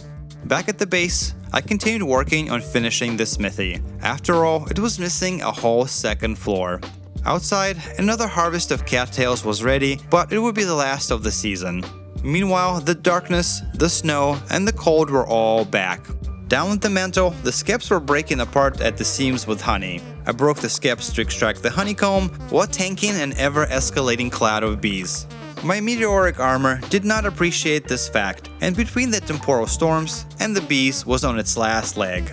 I replaced the destroyed skeps with the new ones, but despite the underground heat, I would not get another round of harvestable skeps until the next summer. Meanwhile, I had my second visitor at the North Pole. A cat by the name of Tuxedo Cat stopped by. Apparently, he was looking for one of the Edwards men, aka the other polar crew, who told him to show up at the North Pole if he wanted some tailoring work done. Seems a bit crazy, but he took it literally and trekked all the way to the pole without having the exact coordinates, instructions, or a meeting location. And this is how he ended up in my neck of the woods. We chatted for a while and he complimented my half-finished base. He also gave me a ton of polar bear hides collected over his journey, and since he didn't need them, I processed them for personal use. When we departed, I went back to check on the oxen. Gen 2 babies were out, and I killed Gen 1 oxen to keep the flock a bit more manageable. A temporal storm hit while I was here, but I was avoiding temporal storms altogether due to my armor being almost completely broken. In the valley, I met another group of players. They were looking for translocators to make pathing to the Arctic easier. I wished them luck, but told them I didn't know of any between here and -24,000. Meanwhile, the server map by this time was taken permanently offline due to vandalism and only came back over a month later. So there was no good way of tracking the new translocators. We were living through the dark ages at this point. Back at the polar base, a big event was upon me. My first batch of steel was ripe for the taking. I broke the coffins and extracted the precious blooms. After fixing the broken refractory bricks, I reloaded the furnaces for round 2. However, I would not have enough charcoal to see the steel processing all the way through the second round. So I grabbed the shears and started shearing the oaks until I had over 100 seeds. Then I chopped them down for wood. This produced enough wood for a sizable charcoal pit, and I didn't even need to touch the pines. This charcoal would last me through the rest of the playthrough. Meanwhile, I had another meta project in mind. My Arctic base was currently poorly illuminated. I had almost no outdoor lighting, and most of the build was being swallowed by darkness. And naturally, there was a lot of darkness to go around. Thus, I needed lanterns, and the easiest route to get there was through smelting copper. So I went to the familiar lake that I explored in the beginning to do a bit of diving. There was still a lot of copper to be had here in the dark and the murky depths. I spent over an hour down here collecting copper. Then I took it all back to the base and started smelting copper ingots en masse. Lots and lots of copper ingots. Naturally, these ingots could be flattened into plates via the helve hammers. Half of the plates would be converted into copper nails per the new lantern recipe. Meanwhile, I crafted a fruit press, loaded it full of honeycomb, and started pressing. This produced honey and wax, with honey ultimately going into a nearby barrel. The wax would go into a cooking pot with some flax fibers to make candles. Finally, I could combine the plates, the nails, the clear quartz, and the candles to make large lanterns. Now I could start spreading the lanterns around the base to start cutting through some of the darkness. This was an important advancement. Any visitors I would potentially get were more likely to be here in the winter, which meant low light conditions. Meanwhile, I wanted my base to pop off even in the darkest months. Things were progressing, and the second batch of steel was now done. I grabbed the blooms and took them to the smithy to process. Here, I turned the blooms into ingots and ingots into plates, enough to make a full set of chainmail armor. Just like with the meteoric iron, I punched a bunch of holes into the plates to make chains and soon crafted the entire armor set. Of course, while my armor was still bitching, I was still rocking a basic weapon. Thus, I wanted to utilize the new quenching mechanic to produce something worthy of vintage story gangster like me. I did not want to bother with tempering though, way too tedious for my taste. Instead, I chose to straight up gamble to see how many sequential quenches I could get away with on a single weapon. I was willing to lose 5 steel ingots in the process, so I smithed 5 folkses and immediately lost one in the initial quench. So much for that 5% chance. I lost 2 more weapons on the second quench, which was only 10% chance per try. And while the 2 remaining weapons made it past the 3rd round, neither survived the 4th quench. Now, I grabbed another steel ingot and smithed another folks. I quenched it exactly 3 times, after which I counted my losses. Like, three or four times, maybe. I gotta pump those numbers up. Those are rookie numbers in this racket. I myself, I jerk off at least twice a day. Wow. Once in the morning, right after I work out, and then once right after lunch. Really? 3 quenches would have to do. I was not about to keep gambling. Unlike our Wall Street bets, I knew when to quit. Meanwhile, I checked the recipe book and found the recipe for the new grind wheel in this update. After attaching it to one of my windmills, I could sharpen the sword to get a 10% critical strike chance bonus. Sure, some amount of tempering would probably net me a better sword, but I found the system both boring and way too RNG heavy, so I settled. With a new shiny armor set, a new epic sword, and a cozy fur wrap made out of polar bear hides, my Seraph was looking epic. At this point, all of my meta goals were achieved, and I would almost exclusively work on beautifying the base, while occasionally tending to oxen in the other valley. At the smithy, I worked on designing the front entrance using packed glacial ice and andesite. Meanwhile, the numerous windows would get the same type of treatment as the main building, a slate framing while being indented for depth. On the second story, I put in a few window variations of custom sizes. On each side of these windows, I chiseled a few random sci-fi strips to add random noise. Next, on the sides of the building, where the axles entered the structure, I cut more interesting shapes. On the second floor, I put in a bit of fencing on the pseudo deck. On this deck, I placed a couple of sci-fi looking lantern holders. I then replaced the outer layers of the windmill tower heads with bauxite on each side to give the windmills a bit more framing. The end result looked something like this. Everything looked infinitely cooler, but the roof of the smithy still looked a bit plain. Meanwhile, a temporal storm rolled in, and I decided to test my new gear. Despite me being armored and armed to the teeth, Nightmare Shivers were still a huge pain in my ass. Tier 4 Shivers did not care much for my Tier 4 armor, that was for sure. Despite that, it was a lucrative storm in terms of earning temporal gears. At this point, I had another 6 gears to open multiple translocators if I wanted to. With the storm ending, I resumed working on the aesthetics. To fill out the roof of the smithy, I came up with a design for a solar panel. I thought it was a cool little addition to the roof. Once I chiseled one though, I needed to mirror this embellishment 5 more times. However, with all 6, the smithy looked a whole lot more interesting. I also continued building out the roof decorations like various antennas. I placed a few of those around various roofs, including on the top of the smithy. These smaller details were really stacking up. The build was starting to look amazing. Meanwhile, my next visitor showed up, this time around fully scheduled and expected. A friend of the channel and the fearless leader of the Rock Deep project, Phoenix Ace. Rock Deep is of course one of the more impressive mega projects in development on the server. It took him almost 2 hours to reach me, even with the help of the translocator network and an elk. Unfortunately, due to the length of the journey and our schedules, we didn't have a lot of time to play together. But what we did have, we spent cave diving. The idea was to locate a few translocators that could solve the negative 24K to negative 36K gap currently existing in the south to north transit. There was certainly no shortage of caves around the southern part of my original valley. While exploring the depths, we found one of the cooler vintage story caves ever. This chamber had a few rare finds in terms of cave diving, a river of hot magma streaming down, and a section of neon blue glow worms. I kinda wished more caves would look this interesting, albeit most of them are empty and boring. Meanwhile, we continued looking for translocators and soon found a few candidates. Unfortunately, it felt like vintage story gods were messing with us, because one translocator went straight west and one straight east. They were both very long and straight jumps. If only one of them went into a desired direction, this would be a different story. Oh well. To add insult to injury, this is where our luck ran out and we couldn't find a single other translocator in the vicinity. At some point, Phoenix had to ride back home to attend to his grand project. I would visit and contribute to the project one day, but it wasn't time yet. We said our goodbyes and he rode back south while leaving me a little gift. At home, it was time to plant the oak seeds from the oak shearing sessions. I had around 100 seeds to plant. At this point, I was going to leave all of the trees standing to bring beauty to my icy kingdom.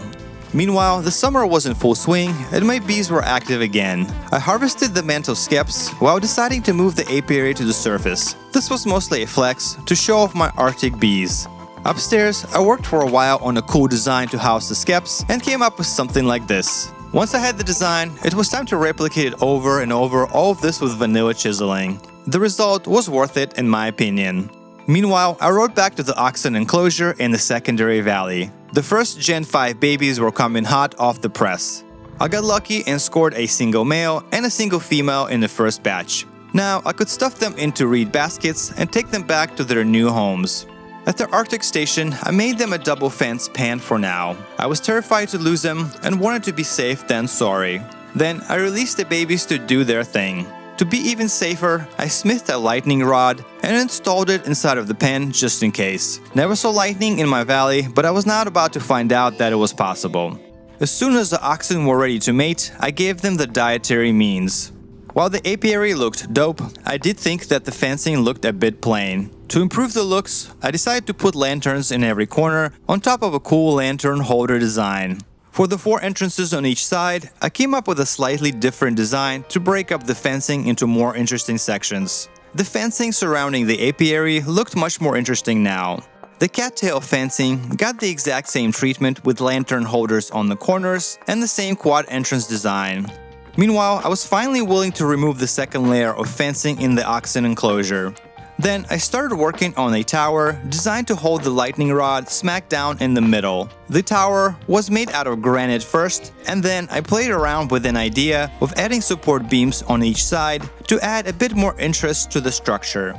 Around this time though, I ran out of lanterns. So I committed to do a final expedition to get copper. I went back to my original valley and looked around in chunks with promising copper density. This copper was smelted into ingots, then smithed into plates, with half of the plates hammered into nails.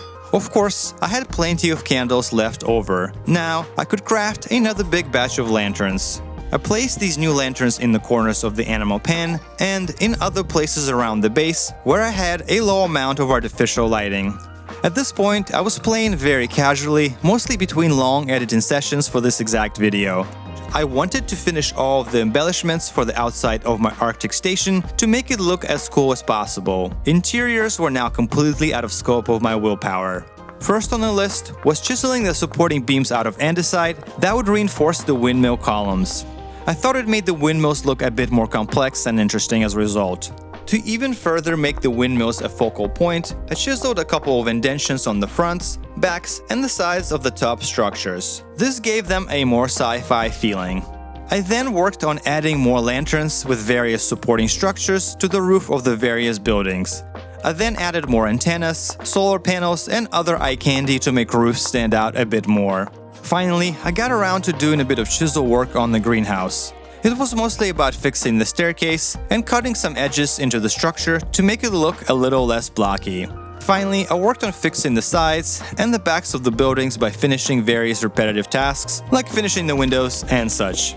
Meanwhile, my total playtime had passed 200 total hours, which was over 300 days in my typical video. I was pretty burnt out at this point and needed to shift my attention to finishing this video. I knew that at some point I would be back on the official server, but at this moment in time, I felt like I deserved a massive break. My only regret was never doing the interiors, but my locked doors would ensure that no seraph would enter ever to see the shameful state of the insides. It was primarily an art piece to admire from distance at this point. And just like that, my playtime was over, and I said my tentative goodbyes to my snowy and cold existence in the Arctic on the official Vintage Story server. Hello and welcome to the outro. I'm super honored you made it all the way through. Playing on the official server was certainly an interesting experience. Can't say that I loved all of the online aspects of Vintage Story. Navigating the queue quickly grew tiresome and put unnecessary stress on my playtime. Furthermore, the server lagged for me throughout its entire existence and still lags to this day, although I'm not sure if it's just me. The player drama on Discord was more amusing than anything else. I mostly kept to myself, so I could not care less about other people beefing in more densely populated areas. However, the map being taken down due to vandalism really sucked. In the end, it felt like the Vandals got the upper hand. They single-handedly took the map away for the entire community for over a month. It was also very weird to not have any control over the seasons. It was hard to take advantage of the summers when I only got to play a few hours each night. Also, playing online highlighted certain parity issues between single-player and multiplayer balancing. I might even make an essay video about this at some point. Overall though, I had a lot of fun playing on the server, minus the server issues, and I can absolutely understand the appeal of playing with a large community. If I ever do another multiplayer experience, I would want to go all in, including extensive trading. I think doing some kind of a mercantile challenge could be really fun, with the idea of cornering the market in some way. I'm also extremely proud of what I have accomplished. I think my approach to the server was very unique and genuinely challenging, and my Arctic base turned out better than I expected, considering I didn't have access to mods or creative mode. It is definitely a big departure from what most people are building aesthetically on the server otherwise. It took a lot of effort to constantly travel huge distances just to get the basic necessities, but I pulled it off in the end. If this video does well and there is interest in seeing more from the server, I would not be against doing another playthrough video. So let me know in the comments if you want to see more TOPS content. As far as the channel goes, most of you voted for the Subterranean Challenge as my next video, and I'm going to do just that. I suddenly have a lot more free time because of a work schedule change, and in theory, I should be able to get videos out much faster.